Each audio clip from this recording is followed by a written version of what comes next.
இந்திய பொருளாதாரத்தின் இயல்புகள் அப்படின்னு பார்க்க போறோம். நேச்சர் ஆஃப் எக்கனாமிக்ஸ் அப்படின்னு சொல்லிட்டு இதுல ஃபேக்ட் கான்செப்ட் ரெண்டுமே இருக்கு. ஃப்ரெண்ட் வந்து இந்திய பொருளாதாரம் எப்படி இருக்கு அதை பார்க்கறதுக்கு முன்னாடி நம்ம வந்து பொருளாதாரம்னா என்ன, அந்த பொருளாதாரத்தை பத்தி அறிஞரோட கருத்துக்கள் என்னென்ன, அவர்கள் எழுதிய புத்தகங்கள் என்னென்ன அப்படின்றது நமக்கு எக்ஸாம் பாயிண்ட் ஆஃப் வந்து கொஸ்டினா கேட்கறதுக்கு வாய்ப்பு இருக்கு. ஃப்ரெண்ட் ஸோ அடிப்படையில் பொருளாதாரத்தின் வரையறைகள் அப்படின்போது ஆடம் ஸ்மித் என்ன சொல்றாருன்னா செல்வ வரையறை வந்து கொடுக்குறாரு வந்து பார்த்தீங்கன்னா. ஸோ அப்போ அவர் சொல்றது வந்து பார்த்தீங்கன்னா ஆடம் ஸ்மித்தோடைய அந்த டெஃபினேஷன் அப்படின்றது வந்து என்ன அப்படின்னா வந்து வெல்த் அப்படின்றத பேஸ் பண்ணி சொல்றாரு. ஸோ ஆடம் ஸ்மித் அப்படின்னு செல்வ வரையறை, பொருளாதாரம் என்பது செல்வத்தின் அறிவியல் அப்படின்னு வந்து அப்ப செல்வத்தை பத்தி படிக்கிறது என்னன்னா அதனுடைய அறிவியலா எது இருக்கு அப்படின்னா பொருளாதாரம் இருக்கு அப்படின்றது அவர் எழுதின புத்தகம் வந்து நாடுகளின் செல்வம் அப்படிங்கிறோம்.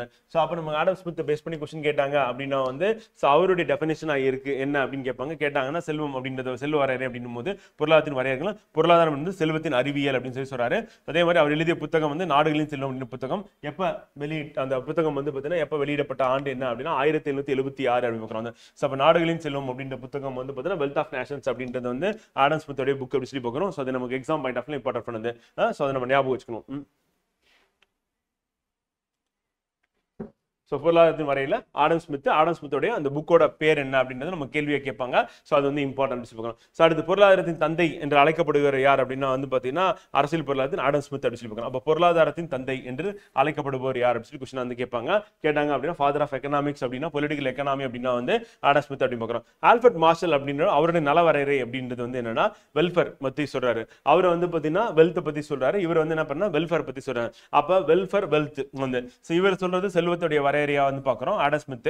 அதே வந்து ஆல்ஃபர்ட் மார்ஷல் அப்படின்னா வந்து நலம் வந்து வெல்ஃபேர் வந்து சோ அப்ப பப்ளிக் வெல்ஃபேர் அப்படின்னு பார்க்கணும் மக்களுடைய நலத்தை பத்தி வந்து வரையறை வந்து பண்றாரு. அப்படி பண்ணும்போது பொருளாதாரத்தை சாதாரணமாக வாழ்க்கை தொழில் மனிதனின் வந்து பார்த்தீங்கன்னா செயல்களை பற்றி ஆய்வு அப்படின்றார் வந்து. சோ அப்ப மனிதனுடைய செயல் எப்படி இருக்கு அந்த வாழ்க்கையில அவனுடைய நலத்துக்காக அவன் என்ன செயல்பாடுல ஈடுபடுறான், என்ன வேலையில ஈடுபடுறான், சோ அதன் மூலியமா தான் பொருளாதாரத்தை வந்து அவர் வந்து அணுகிறார் அப்படின்னு பார்க்கிறோம். சோ அவருடைய புத்தகம் என்னன்னா பொருளாதாரத்தின் கொள்கைகள் அப்படின்றது வந்து யார் அப்படின்னா ஆல்ஃபர்ட் மார்ஷல் வந்து. சோ அப்ப இந்த ஆத்தர் யாரு, அந்த புக் என்ன, அந்த புக்ல எதை பத்தி அவர் பேசுறாரு அப்படின்றது முக்கியம். சோ அப்ப வெல்த் அப்படின்னா செல்வம் பத்தி சொல்றாங்க அப்படின்னா ஆடம் ஸ்மித் அப்படின்னு ஞாபகம் வச்சுக்கணும். அது வெரி வெரி இம்பார்ட்டன்ட் வந்து.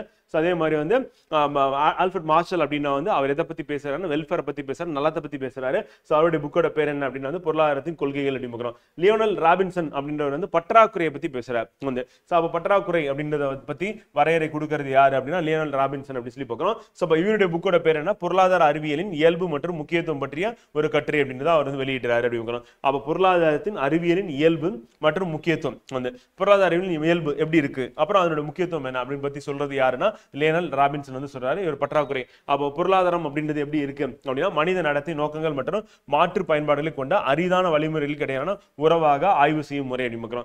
அப்ப மாற்று நடைமுறை என்னென்னலாம் கடைபிடிக்கிறாங்க, மனிதனுடைய செயல்பாடு வந்து எப்படி இருக்கு, பொருளாதாரத்துல உற்பத்தி எப்படி இருக்கு, அதனுடைய பகிர்வு எப்படி இருக்கு அப்படின்னு சொல்லிட்டு அதை பத்தி அவங்க நம்ம டிஸ்கஸ் பண்ற மாதிரி இருக்கு அப்படின்னு. சோ அதுதான் லியோனல் ராபின்சன் பற்றாக்குறை வரையறை சொல்லி பார்க்கிறோம். சாமுவல் வெல்சனின் பொருளாதாரத்தின் நவீன வரையறை அவர் என்ன சொல்றாருன்னா பொருளாதாரம் அப்படின்னு ஒரு சமூக அறிவியல் அப்படின்றார் வந்து. சோ அப்ப பொருளாதாரத்தை சமூக அறிவியல் அப்படின்னு சொல்லி சொன்னது யாருன்னு கேட்பாங்க. கேட்டாங்கன்னா சாமுவல் வெல்சன் அப்படின்னு பார்க்கிறோம். அப்ப இவருடைய நவீன வரையறை அப்படின்றது வந்து பாத்தீங்கன்னா எதை பத்தி பேசுது அப்படின்னு கேட்பாங்க. கேட்டாங்கன்னா சமூக அறிவியலா பொருளாதாரத்தை வந்து அவர் பார்க்கிறாரு. முக்கியமாக சமூகம் அதன் வளங்களை பயன்படுத்தி தற்போதைய மற்றும் எதிர்கால நுகர்வுக்கான பொருட்கள் மற்றும் சேவைகளை உற்பத்தி செய்ய தேர்ந்தெடுக்கும் வித்தை அப்படின்னு பார்க்கிறோம். அப்ப தற்போது என்ன தேவையோ அதை வந்து உற்பத்தி பண்றது, எதிர்கால தேவையை வந்து அதுக்காக உற்பத்தி பண்றதுன்னு சொல்லிட்டு அப்ப ரெண்டு விதமா பண்றது என்னன்னா சமூக அறிவியல் அப்படி சொல்லி யார் சொல்றாருன்னா பொருளாதாரத்தை பத்தி சொல்றது சாமுவல் வெல்சன் வந்து சொல்றாரு. அப்ப பொருளாதாரத்தின் நவீன வரையறையை வந்து இவர் வந்து சொல்றாரு. அது நமக்கு பொருத்தமா இருக்கு. நிகர பொருளாதார நலன் என்ற கருத்தையும் அவர் உருவாக்கியுள்ளார் அப்படிங்கிறோம். சோ அப்ப நெட் எக்கனாமிக் வெல்ஃபேர் அப்படின்றதும் இவர் சொல்றாரு வந்து. சோ அது நமக்கு இம்பார்ட்டன்ட். அப்ப இந்த வார்த்தைங்க தான், அந்த வார்த்தையை வச்சுதான் நமக்கு எக்ஸாம்ல என்ன பண்றாங்க அப்படின்னா இது யார் சொன்னா அப்படின்றது கேட்கறாங்க.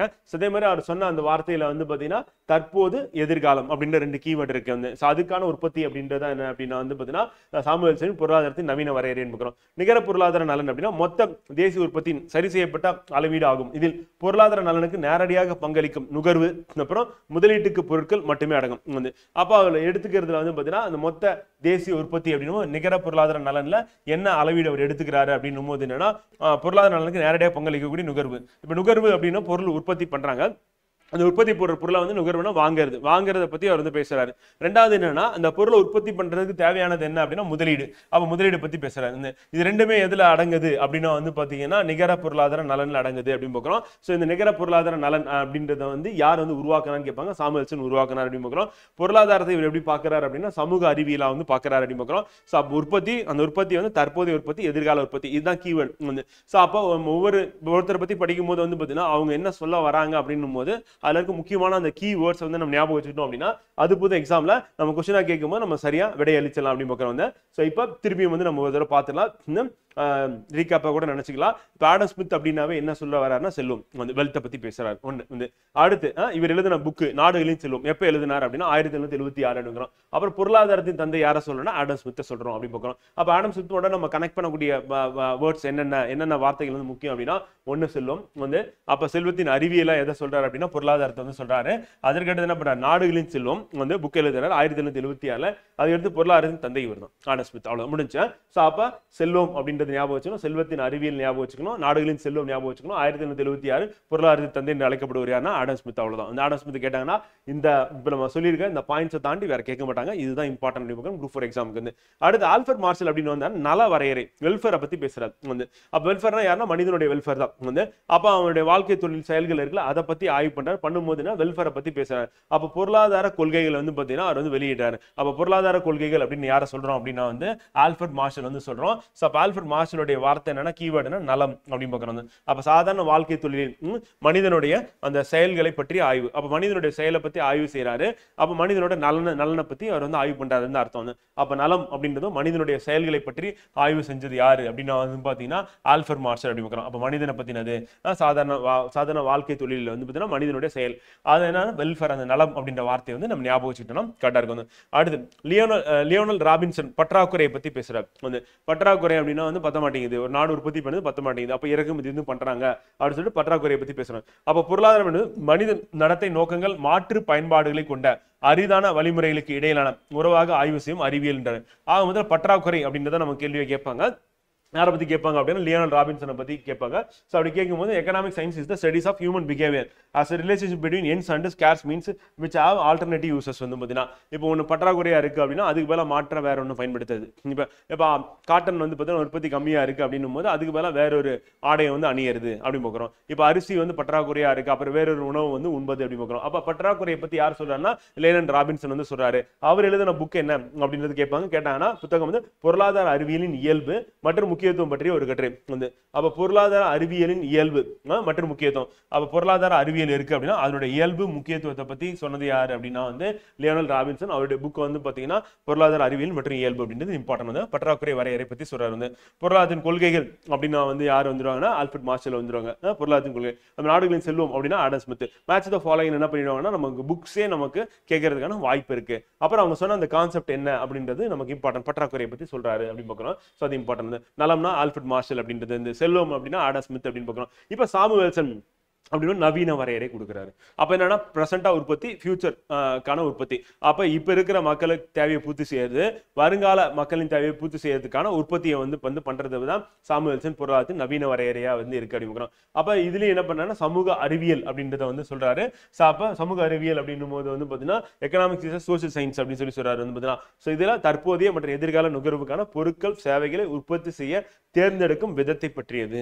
நம்ம எதை பண்ணணும், ஃபியூச்சருக்கும் யோசிக்கணும், பிரசன்ட்டுக்கும் யோசிக்கணும். அப்ப நிகர பொருளாதார நலன் அப்படின்ற கருத்தை வந்து அவர் உருவாக்கியுள்ளார். அப்ப நிகர பொருளாதார நலன் கருத்தை வந்து உருவாக்குனது யாரு அப்படின்னு சொல்லி கேட்டாங்க அப்படின்னா வந்து பாத்தீங்கன்னா சாமுவேல்சன். அவ்வளவுதான். ஸோ ஞாபகம் வச்சுக்கணும்.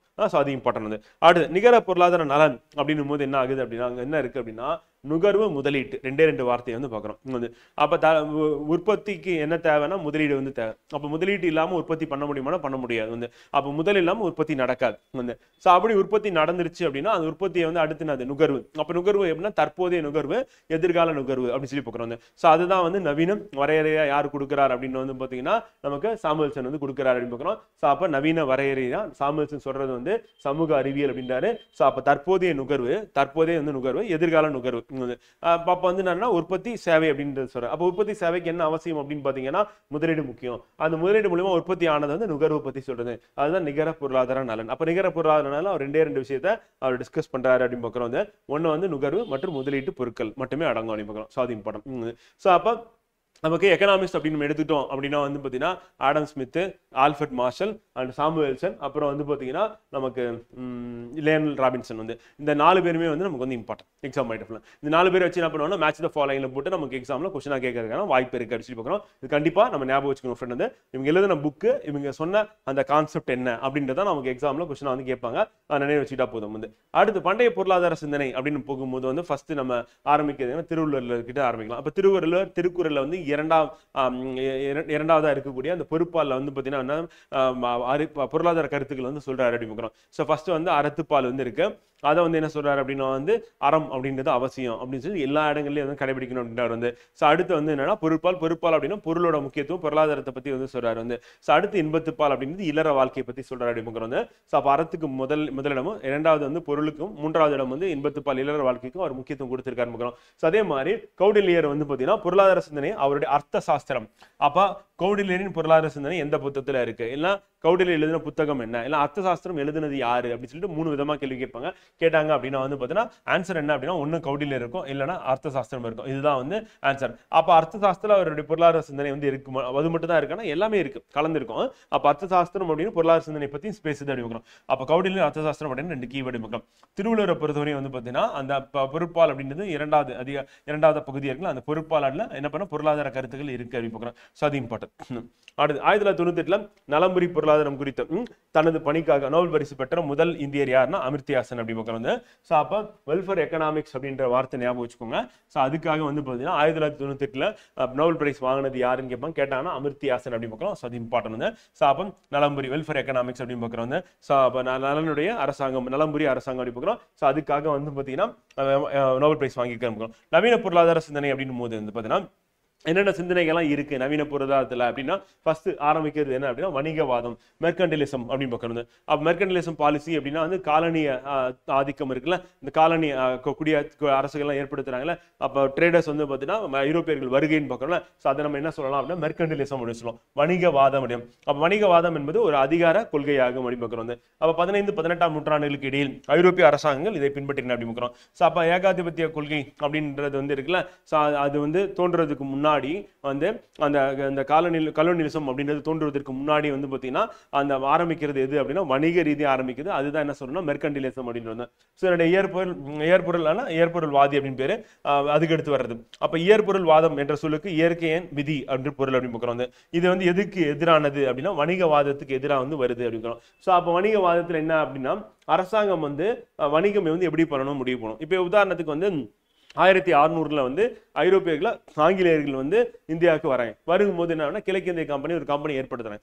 அந்த கம்பெனி தான் என்ன பண்ணணும் அப்படின்னா வந்து இங்கிலாந்துக்கும் இந்தியாவுக்கும் இடையே வந்து பாத்தீங்கன்னா ஏற்றுமதி இறக்குமதி பண்ணணும், வேற யாரும் பண்ணக்கூடாது அப்படின்னு சொல்லிட்டு பார்க்கணும். அப்ப அரசோட தலையீடு, அப்ப மன்னராட்சி, அப்ப மன்னராட்சியில அரசோட தலையீடு அப்படின்றது இருக்கு அப்படின்னு பார்க்கிறோம். ஸோ அதுதான் எதை குறிக்குதுன்னா மெர்கண்டிலிசம், வணிகவாதத்தை குறிக்குது அப்படிங்கிறோம். இயற்பொருள் வாதம் அல்லது இயற்பொருள் வாதி அப்படின்றது என்னன்னா இந்த வணிகவாதத்துக்கு எதிரானது. அப்ப இயற்பொருள் வாதம் என்ற சொல்லுக்கு வந்து இயற்கையின் விதி அப்படின்ற பொருள் இருக்கு. அப்ப இயற்பொருள் வாதம் அப்படின்றது எதுனா வணிகவாதத்திற்கு எதிரான பிரெஞ்சுக்காரர்களின் ஒரு கிளர்ச்சி ஆகும் அப்படி பார்க்கிறோம். இதுல என்ன சொல்றாங்க அப்படின்னா இந்த லேசி ஃபேர் அப்படின்ற வார்த்தையை வந்து சொல்றாங்க. அப்ப லேசி ஃபேர் அப்படின்ற வார்த்தை என்ன அப்படின்னா லேசி ஃபேர் அப்படின்றது என்னன்னா பொருளாதார அமைப்பில் அரசாங்கங்களின் தலையீடு இல்லாமை வந்து. சோ அப்ப அரசாங்கம் தலையீடு இல்லாமை அப்படி பார்க்கிறோம். அரசாங்கம் தலையிடக்கூடாது, ஃப்ரீயா நடக்கணும். இந்த அப்ப ஏற்றுமதி இறக்குமதி நடக்குது 2 நாடுகளுக்கு அரசாங்கம் தலையிடக்கூடாது அப்படிங்க. அப்ப லேசி ஃபேர் அப்படின்ற கருத்தை வந்து சொன்னது யாரு அப்படின்னு கேட்பாங்க. கேட்டாங்க அப்படின்னா வந்து பாத்தீங்கன்னா பிரெஞ்சுக்காரர்கள். அப்ப இது எதற்கு எதிரான ஒரு வாதமா வந்து இருக்கு அப்படின்னா வந்து பாத்தீங்கன்னா வணிகவாதத்துக்கு எதிரானது அப்படிங்கிறோம். வணிகவாதத்துக்கு எதிரானது என்ன அப்படின்னா வந்து இயற்பொருள் வாதம் அப்படின்னு பார்க்கிறோம். ஸோ அதுதான் என்ன அப்படின்னா வந்து பிசியோகிரசி அப்படின்னு இல்ல பிசியோகிரேட் அப்படின்னு சொல்லி சொல்லுவாங்க. ஸோ அப்ப மெர்கண்டிலிசம் அப்படின்ற வேர்டுக்கு வந்து பாத்தீங்கன்னா ஆப்போசிட்டான டேர்ம் என்ன அப்படின்னா பிசியோகிரசி அல்ல பிசியோகிரேட் அப்படின்னு. இதுல அரசாங்கத்தோட தலையீடு இருக்கும், இங்க வந்து அரசாங்கத்தோட தலையீடு இருக்கக்கூடாது.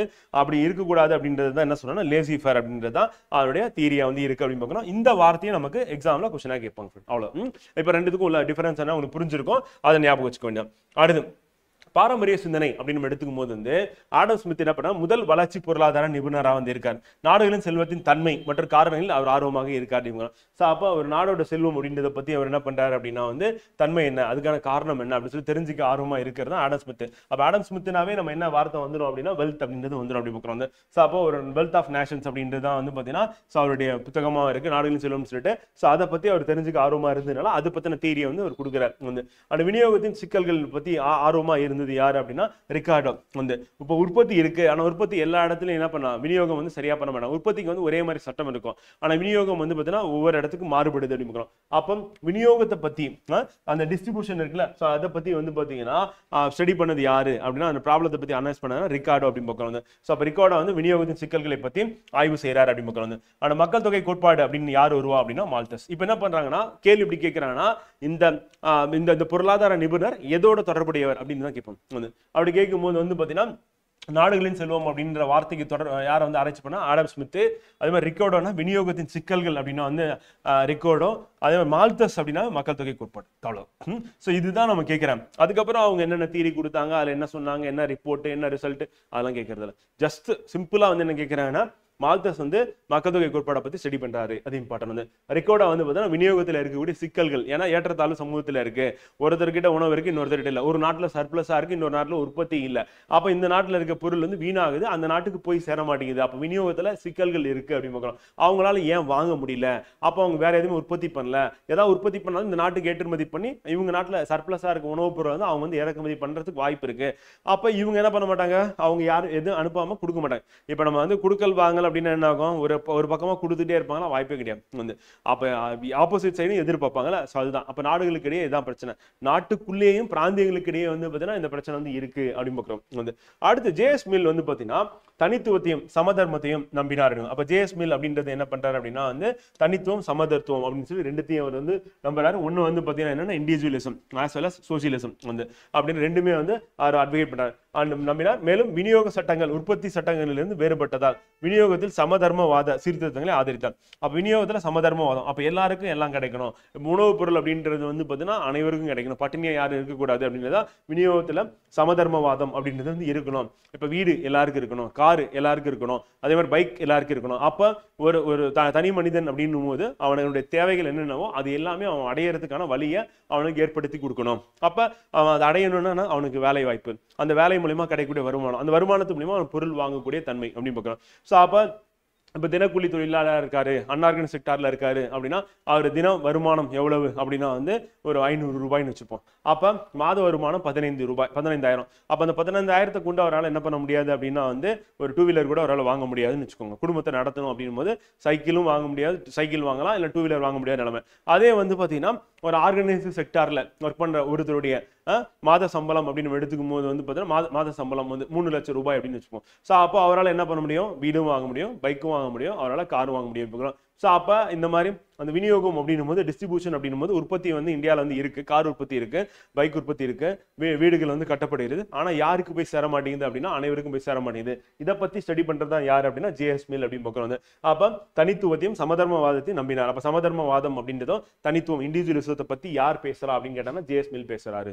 இது இம்பார்ட்டன்ட், புரியுதா? அப்போ ஒவ்வொரு பொருளாதார நிபுணரும் அவங்க எந்த துறை சார்ந்து வந்து பேசியிருக்காங்க அப்படின்றதும் எதை பத்தி பேசியிருக்காங்க அப்படின்றதும் நமக்கு வந்து இம்பார்ட்டன்ட் எடுக்கிறோம். ஸோ அப்படி பார்க்கும்போது ஆடம் ஸ்மித் அப்படின்னா நாடுகளின் செல்வம், விநியோகத்தின் சிக்கல் அப்படின்னா வந்து ரிகார்டோ, வந்து மக்கள் தொகை கோட்பாடு அப்படின்னா மால்தஸ், வந்து ஜேஎஸ் மில் அப்படின்றவர் வந்து பார்த்தீங்கன்னா அதாவது இண்டிவிஜுவலிசம் தனித்துவத்தையும் சமதர்த்துவத்தையும் நம்புறாரு.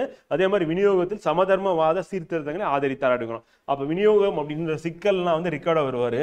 விநியோகத்துல சமதர்மவாதம் அப்படின்னு சொல்லும் போது யார் வருவாங்கன்னா ஜேஎஸ் மில் வருவாங்க அப்படின்னு பார்க்கிறோம். ஸோ இதுதான் எல்லாருக்கூடிய வித்தியாசம் அப்படின்னு சொல்லி பார்க்கிறோம். இதை நம்ம புரிஞ்சு வச்சுக்கணும். அடுத்து மார்க்சியம் வந்து அடுத்து 19ஆம் நூற்றாண்டின் 2ஆம் பகுதியில் ஜெர்மனியில் ஆதிக்கம் செலுத்தியது என்ன அப்படின்னு வந்து பாத்தீங்கன்னா அந்த வரலாற்று சிந்தனையோட மிகப்பெரிய அளவு கிளர்ச்சி அப்படின்னா வந்து பாத்தீங்கன்னா இந்த மார்க்சியம் அப்படின்னு பார்க்கிறோம். ஸோ மார்க்சியம் அப்படின்னா கார்ல் மார்க்ஸ் அறிவியல் சமதர்மவாதத்தின் தந்தையாக கருதப்படுகிறார் அப்படிங்கிறோம். ஸோ அது நமக்கு இம்பார்ட்டன்ட்.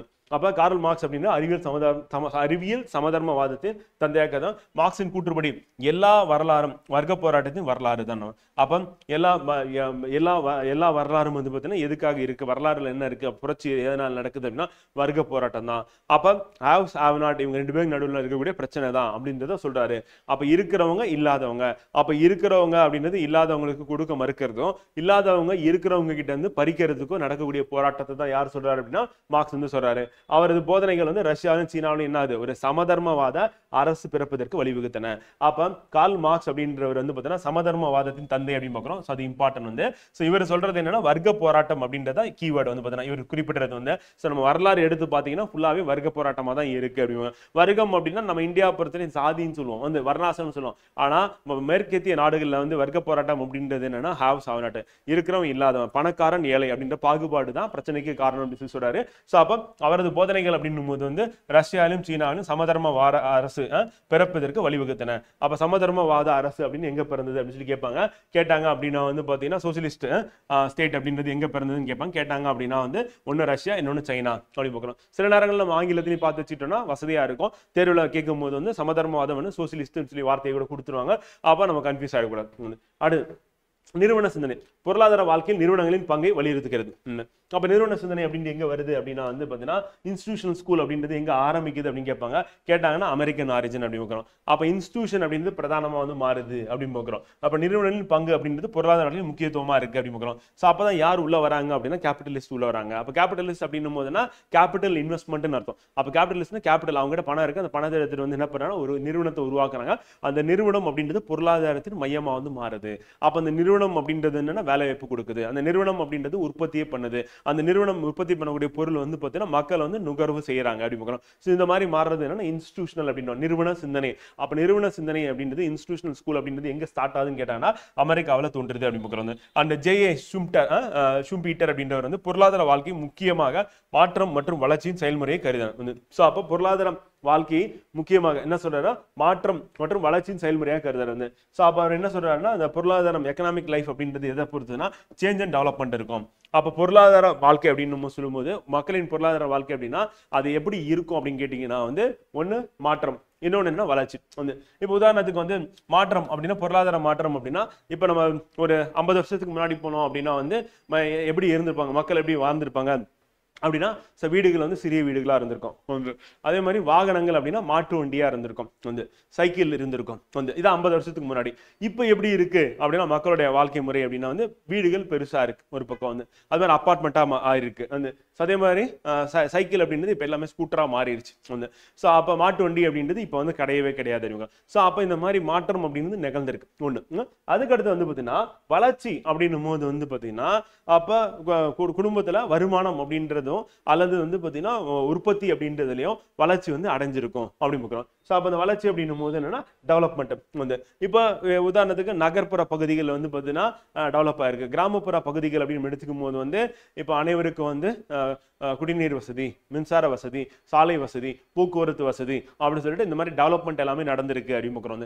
அவரும் விமான போக்குவரத்து வசதி இதெல்லாம் வந்து 50 வருஷத்துல என்ன ஆயிருக்குன்னு நல்லாவே டெவலப் ஆயிருக்கு அப்படின்னு பார்க்குறோம். ஸோ அப்போ அந்த டெவலப்மெண்ட் இருக்கு. அதை பத்தி சொன்னதான் யாரு அப்படின்னா ஜே.ஏ. ஷும்பீட்டர் வந்து சொல்றாரு. அவருடைய பொருளாதாரம் அப்படின்றது வந்து பார்த்தீங்கன்னா பொருளாதார வாழ்க்கை அப்படின்னு என்ன சொல்றாருன்னா மாற்றம் மற்றும் வளர்ச்சியின் செயல்முறையாக கருதுறார். அப்ப மாற்றம் இருக்கும், வளர்ச்சி இருக்கும், ரெண்டுமே எங்க இருக்கும் அப்படின்னா வந்து பொருளாதார வாழ்க்கையில இருக்கும். யார் சொன்னா அப்படின்னு கேட்டாங்கன்னா ஜே.ஏ. ஷும்பீட்டர் வந்து சொல்றாரு அப்படி பார்க்கணும். சதியும் படம். அடுத்து கெய்ன்ஸின் புரட்சி வந்து. ஸோ கெய்ன்ஸ் அப்படின்றவர் என்ன பண்றாரு அப்படின்னா வந்து ஜான் மானட் கெய்ன்ஸ் அப்படின்னு சொல்லி சொல்லுவாங்க. பார்த்தீங்கன்னா ஜே.எம். கெய்ன்ஸ் அப்படின்னு சொல்லி சொல்லுவாங்க. ஸோ இவர் வந்து ஃபாதர் ஆஃப் வந்து நியூ எக்கனாமிக்ஸ் அப்படின்னு பார்க்குறோம். புதிய பொருளாதாரத்தின் தந்தை நம்ம யாரை சொல்றோம் அப்படின்னா வந்து பார்த்தீங்கன்னா ஜான் மானட் கெய்ன்ஸ் அப்படின்னு பார்க்குறோம் வந்து. அப்போ புதிய பொருளாதாரம் அப்படின்னும் போது வந்து நியூ எக்கனாமிக்ஸ் அப்படின்னும் போது ஸோ அதனுடைய ஃபாதர் யாரு அப்படின்னு கேட்டுருவாங்க. கேட்டாங்கன்னா வந்து நமக்கு ஜான் மோனாட் கெய்ன்ஸ் அப்படின்னு பார்க்குறோம். ஸோ அது எக்ஸாம் பாயிண்ட் ஆஃப் இப்போ இருக்கும். பெரும் மந்தநிலையின் போது எப்போ பெரும் மந்தநிலை நடக்குதுன்னா 1920 to 30 வந்து. ஸோ அது முதல் உலக போர் நடந்த காலகட்டம். இது வந்து வெரி வெரி இம்பார்ட்டன்ட் கேட்டுருவாங்க. கேட்பாங்க. ஸோ பெரும் மந்தநிலை, உலக அளவில் வந்து பெரும் மந்தம், பொருளாதார வீழ்ச்சி வந்து அப்படின்றது எப்போ நடந்துன்னு கேட்பாங்க. 1920 30 வந்து நெருக்கடியை சமாளிக்க அரசாங்கத்துக்கு ஒரு பெரிய பங்கு வகிக்கும் மற்றும் ஒரு துணிச்சலான நிதி கொள்கை கெய்ன்ஸ் பரிந்துரைத்தாருங்க. அப்போ அமெரிக்க அரசாங்கத்துக்கு வந்து பார்த்தீங்கன்னா நிதி கொள்கையை பரிந்துரைக்கிறார். நிதி கொள்கை எப்படி இருக்கணும், திருப்பி இந்த மாதிரி வந்து பார்த்தீங்கன்னா மந்தநிலை வந்து ஏற்படாமல் தடுக்கணும், அதுக்கு என்ன பண்ணலாம் அப்படின்னு சொல்லிட்டு அவர் வந்து பரிந்துரைக்கிறார். ஸோ அதனால வந்து புதிய பொருளாதார தந்தை யார் இருக்காங்கன்னா ஜான் மனார்ட் கெய்ன்ஸ் அப்படின்னு பார்க்குறோம். ஸோ அது நமக்கு எக்ஸாம் பாயிண்ட் ஆஃப்ல இம்பார்ட்டன்ட் வந்து. ஸோ அப்போ பெரும் மந்தநிலையின் போது அமெரிக்க அரசாங்கத்துக்கு வந்து பார்த்தீங்கன்னா என்ன பண்றாருன்னா நிதி கொள்கையை கொடுத்தது யாரு அப்படின்னா வந்து கெய்ன்ஸ் வந்து கொடுக்குறாரு அப்படிங்க. அப்போ அமெரிக்காவின் புதிய ஒப்பந்த கொள்கை கெய்ன்ஸின் கொள்கையால் பெரிதும் பாதிக்கப்பட்ட இன்ஃப்ளூயன்ஸ் பண்ண அவர் கொடுத்ததை வச்சு என்ன பண்றாங்க அமெரிக்கா அடுத்து ரன் பண்றாங்க அப்படிங்க. பொருளாதாரத்தின் அடிப்படை பிரிவுகளா நம்ம என்னென்ன சொல்றோம் அப்படின்னு கேட்பாங்க. கேட்டுட்டு எது இருக்கு எது இல்லைன்ற மாதிரி நமக்கு எக்ஸாம்ல கேட்பாங்க. ஸோ பொருளாதாரத்தின் அடிப்படை பிரிவு வந்து முதல்ல என்னன்னா உற்பத்தி வந்து, ரெண்டாவது என்னன்னா விநியோகம், மூன்றாவது நுகர்வு, நான்காவது பரிமாற்றம் அப்படி பார்க்குறோம். ஸோ அப்போ பொருளாதாரம் அப்படின்னு production, distribution, consumption and exchange அப்படின்னு பார்க்குறோம். ஸோ இது மூணும் சார்ந்ததுன்னா பொருளாதாரம் அப்படி பார்க்குறோம். அப்போ உற்பத்தி அப்படின்னும் போது என்னன்னா அப்போ செல்வத்தை உருவாக்குவதை குறிக்கிறது அப்படி பார்க்குறோம். அப்போ மனித தேவைகளை பூர்த்தி செய்ய பொருட்களின் உற்பத்தி கண்டிப்பாக நமக்கு வந்து அவசியம். ஸோ அதுதான் வந்து உற்பத்தி வந்து குறிப்பிடுது அப்படி பார்க்குறோம். நடவடிக்கை உற்பத்தியின் காரணிகள் அப்படின்னு பார்க்கும்போது உற்பத்தியில் என்னெல்லாம் தேவைப்படும் அப்படின்னும் போது என்னன்னா நிலம், உழைப்பு, மூலதனம், தொழில் முனைவர் அமைப்பு அப்படின்னு பார்க்குறோம். ஸோ அப்போ உற்பத்தி அப்படின்னா இப்போ இண்டஸ்ட்ரின்னு ஞாபகம் வச்சுக்கோங்க. பொருளாதாரம்னா ஓவராலா வந்து அப்போ பொருளாதாரம் உற்பத்தி இருக்கும், விநியோகம் இருக்கும், நுகர்வு இருக்கும், பரிமாற்றம் இருக்கும். இந்த நாலுமே இருந்துன்னா அதான் பொருளாதாரத்தின் அடிப்படை பிரிவுகள். அதுல உற்பத்தி அப்படின்னு பண்ணும்போது அந்த உற்பத்திக்கு காரணிகளா என்ன இருக்கு, எதை வச்சு நம்ம உற்பத்தி பண்ண முடியும் அப்படின்னா நமக்கு என்ன தேவைன்னா நிலம் தேவைப்படும், அடுத்து உழைப்பு தேவைப்படும், அடுத்து மூலதனம் தேவைப்படும், அடுத்து தொழில் முனைவர் அமைப்பு தேவைப்படும். இந்த நான்குமே இருக்கிறத நம்ம என்ன சொல்றோம் உற்பத்தியின் காரணிகள் பார்க்கணும். அப்போ உற்பத்தியின் காரணிகள் என்னென்ன அப்படின்னு கேட்பாங்க. பொருளாதார அடிப்படை பிரிவுகள் என்னென்ன அப்படின்னு கேட்பாங்க வந்து. ஸோ அதை நம்ம ஞாபகம் வச்சுக்கணும், இது ஞாபகம் வச்சுக்கணும். இதுல 4 வருது. ஸோ அடுத்து வந்து விநியோகம், பொருளாதாரத்தின் அடிப்படை பிரிவுகள்ல பொருட்களை நுகர்வோருக்கு பகிர்ந்தளித்தல். அடுத்து நுகர்வு, மனித தேவையை பூர்த்தி செய்வதுதான் அதை வந்து எடுத்துக்கிறது அப்படின்னு பார்க்குறோம். மூன்றாவதா இருக்குது நுகர்வு அப்படின்னு பார்க்குறோம். ஸோ அதுக்கு அடுத்து வந்து பார்த்தீங்கன்னா திருப்பி வரும் பரிமாற்றம். ஒரு பொருளை கொடுத்து விட்டு அதற்கு ஈடாக இன்னொன்றை பெரும் முறை தான் பரிமாற்றம் அப்படின்னு பார்க்குறோம். ஸோ அது வந்து பரிமாற்றப்பட்டால் அதை நாம் பண்ண மாற்றேன் என்று அழைக்கிறோம். இந்த நாலுமே என்னன்னா பொருளாதாரத்துடைய அடிப்படை பிரிவுகளா இருக்கு அப்படின்னு பார்க்குறோம். ஸோ அது வந்து இம்பார்ட்டன்ட் அப்படின்னு பார்க்குறோம். ஓகேவா? ஸோ இந்த 4 ஞாபகம் வச்சுக்கணும். ஸோ எக்ஸாம் பாயிண்ட் ஆஃப் வியூல நமக்கு கொஸ்டினா கேட்கறதுக்கான வாய்ப்பு இருக்கு அப்படின்னு பார்க்குறோம். ஸோ அப்போ உற்பத்தி அப்படின்றது முக்கியமான ஒன்றா இருக்கு. அதுக்கடுத்து வந்து விநியோகம், அதற்கடுத்து வந்து நுகர்வு, அடுத்து பண்டமாற்றம். இந்த 4 வந்து அதுல உற்பத்தி அப்படின்னு எடுத்துக்கும் போது நிலம், உழைப்பு, மூலதனம், தொழில் முனைவர் அமைப்பு அப்படின்றது நமக்கு தேர்வுல கேள்வியை கேட்டுருவாங்க. Very very important. இப்போ அடுத்து வந்து பாத்தீங்கன்னா இந்த ஃபேக்டர்ஸ் உற்பத்தி காரணிகள் அப்படின்னு பார்க்கும்போது நமக்கு என்ன தேவைப்படுது, நிலம் தேவைப்படுது, உழைப்பு தேவைப்படுது, மூலதனம் தேவைப்படுது, அமைப்பு தேவைப்படுது. ஸோ அந்த நிலத்துக்கு என்ன பண்ணுவாங்கன்னா வாடகை, ரெண்டல் வந்து, அதே மாதிரி உழைப்புக்கு வந்து கூலி கொடுத்துருவாங்க வந்து, மூலதனத்துக்கு வட்டி கிடைக்கும் வந்து, அமைப்புக்கு வந்து பார்த்தீங்கன்னா லாபம் கிடைக்கும் அப்படின்னு பார்க்கலாம். இப்போ உதாரணத்துக்கு வந்து பார்த்தீங்கன்னா டாடா நிறுவனம் இருக்கு. அந்த நிறுவனம் என்ன பண்றாங்க அப்படின்னா ஒரு இடத்துல வந்து தொழிற்சாலை தொடங்குறாங்க. அப்போ அந்த இடத்துக்கான வாடகை வந்து கொடுப்பாங்களா, அதான் வாடகை வந்து. அப்போ அந்த தொழிற்சாலை தொடங்கினதுக்கு அப்புறம் அதுல வந்து மக்கள் வந்து அதுல தொழிலாளர் வந்து வேலை செய்வாங்களா, அந்த வேலை செய்யற தொழிலாளருக்கு என்ன கொடுப்பாங்கன்னா கூலி கொடுப்பாங்க வந்து. அப்புறம் இந்த டாடா வந்து என்ன பண்ணுவாங்கன்னா மூலதனம் கேபிட்டல் அந்த இன்வெஸ்ட்மெண்ட் வந்து போட்டுருப்பாங்களா, அப்படி போட்டதுக்கு வந்து பார்த்தீங்கன்னா ஒரு வட்டி. இப்போ எக்ஸாம்பிள் அந்த மூலதனத்தை அவங்க திரட்டுறது என்ன பண்ணா மக்களிடம் இருந்து திரட்டுறாங்க, இல்ல வேற பேங்க்ல இருந்து திரட்டுறாங்க. அப்ப அந்த பேங்க் கிட்ட இருந்து கடன் வாங்கி இவங்க என்ன பண்ண தொழிற்சாலை தொடங்குறாங்க. அப்ப அந்த தொழிற்சாலை தொடங்கக்கூடிய இடத்துக்கு வாடகையும், தொழிற்சாலை வேலை செய்யறவங்களுக்கு கூலியும், அப்ப அவங்க வாங்கின அந்த கடனுக்கு வந்து பாத்தீங்கன்னா வட்டி வந்து அவங்க செலுத்தணும். அதற்கு அடுத்து என்ன பண்ணா அது அந்த உற்பத்தி பண்ணி அதை சேல் பண்ணதுனா அந்த அமைப்புக்கு டாடா நிறுவனத்துக்கு லாபம் கிடைக்கும் அப்படின்னு. சோ இதுதான். சோ இப்ப வருமானமா யாருக்கு இருக்கு அப்படின்னா, இப்ப உதாரணத்துக்கு வந்து அந்த இடம் வந்து பாத்தீங்கன்னா இடத்துக்கு சொந்தக்காரர் இருக்காரு, அவருக்கு வந்து வாடகை வந்து அவருடைய வருமானமா ஆகும். அதே மாதிரி மக்களுக்கு வந்து கூலி, மக்கள்ன்றவங்க உழைப்புனா தொழிலாளருக்கு வந்து கூலி கொடுக்குறாங்க டாடா நிறுவனம். ஸோ அது வந்து அவங்களுடைய வருமானம் வந்து.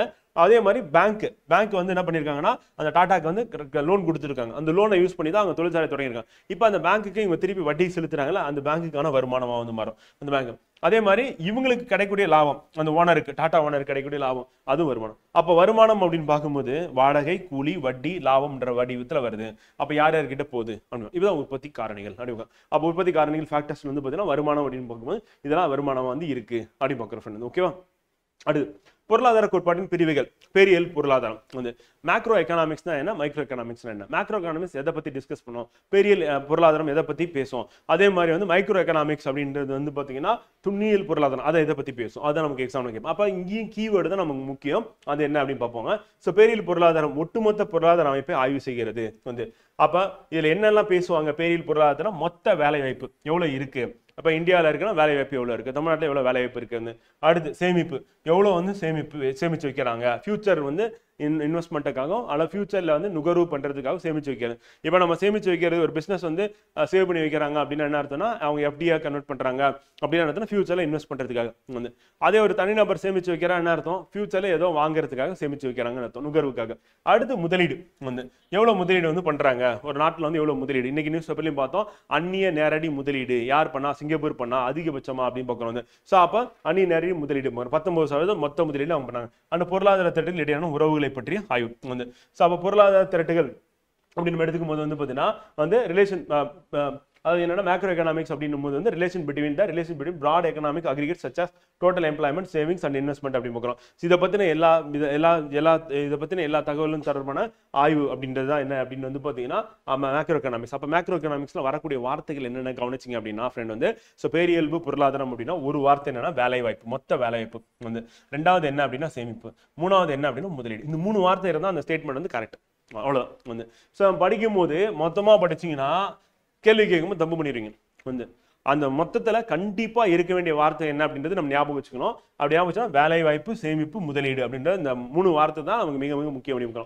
அடுத்து நுண்ணியல் பொருளாதாரம், மைக்ரோ எக்கனாமிக்ஸ் அப்படின்னா என்ன அப்படின்னு கேட்பாங்க. கேட்டாங்க அப்படின்னா வந்து ஒரு நிறுவனம் அல்லது தொழில்துறையின் வெளியீடு, ஒரு பொருளின் விலை மற்றும் ஒரு குடும்பத்தின் பொருட்களுக்கான செலவு வந்து சிக்கல்களை கையாளுது. அப்போ என்னன்னா இங்க பாருங்க, நுண்ணிய பொருளாதாரம் அப்படின் போது எப்படி போயிருதுன்னா ஒரு நிறுவனம் அல்லது தொழில்துறை அல்லது ஒரு குடும்பம், அவ்வளவு. அப்போ வார்த்தை என்னன்னா ஒரு நிறுவனத்தையோ அல்லது ஒரு தொழில் துறையோ அல்லது ஒரு குடும்பமோ அதை மட்டும் பத்தி படிக்கிறது அப்படின்றது என்ன அப்படின்னா மைக்ரோ எக்கனாமிக்ஸ் வந்து. மைக்ரோ எக்கனாமிக்ஸ் அப்படின்றது வந்து ஒரு நிறுவனம், ஒரு தொழில்துறை அல்லது குடும்பம், அப்போ அவங்களுடைய வெளியீடு, அவங்க பொருளின் விலை வந்து இல்லைன்னா செலவு. இப்போ குடும்பம்னா செலவு இருக்கும் வந்து, குடும்பத்துக்கு என்ன இருக்கும், செலவு இருக்கும் வந்து.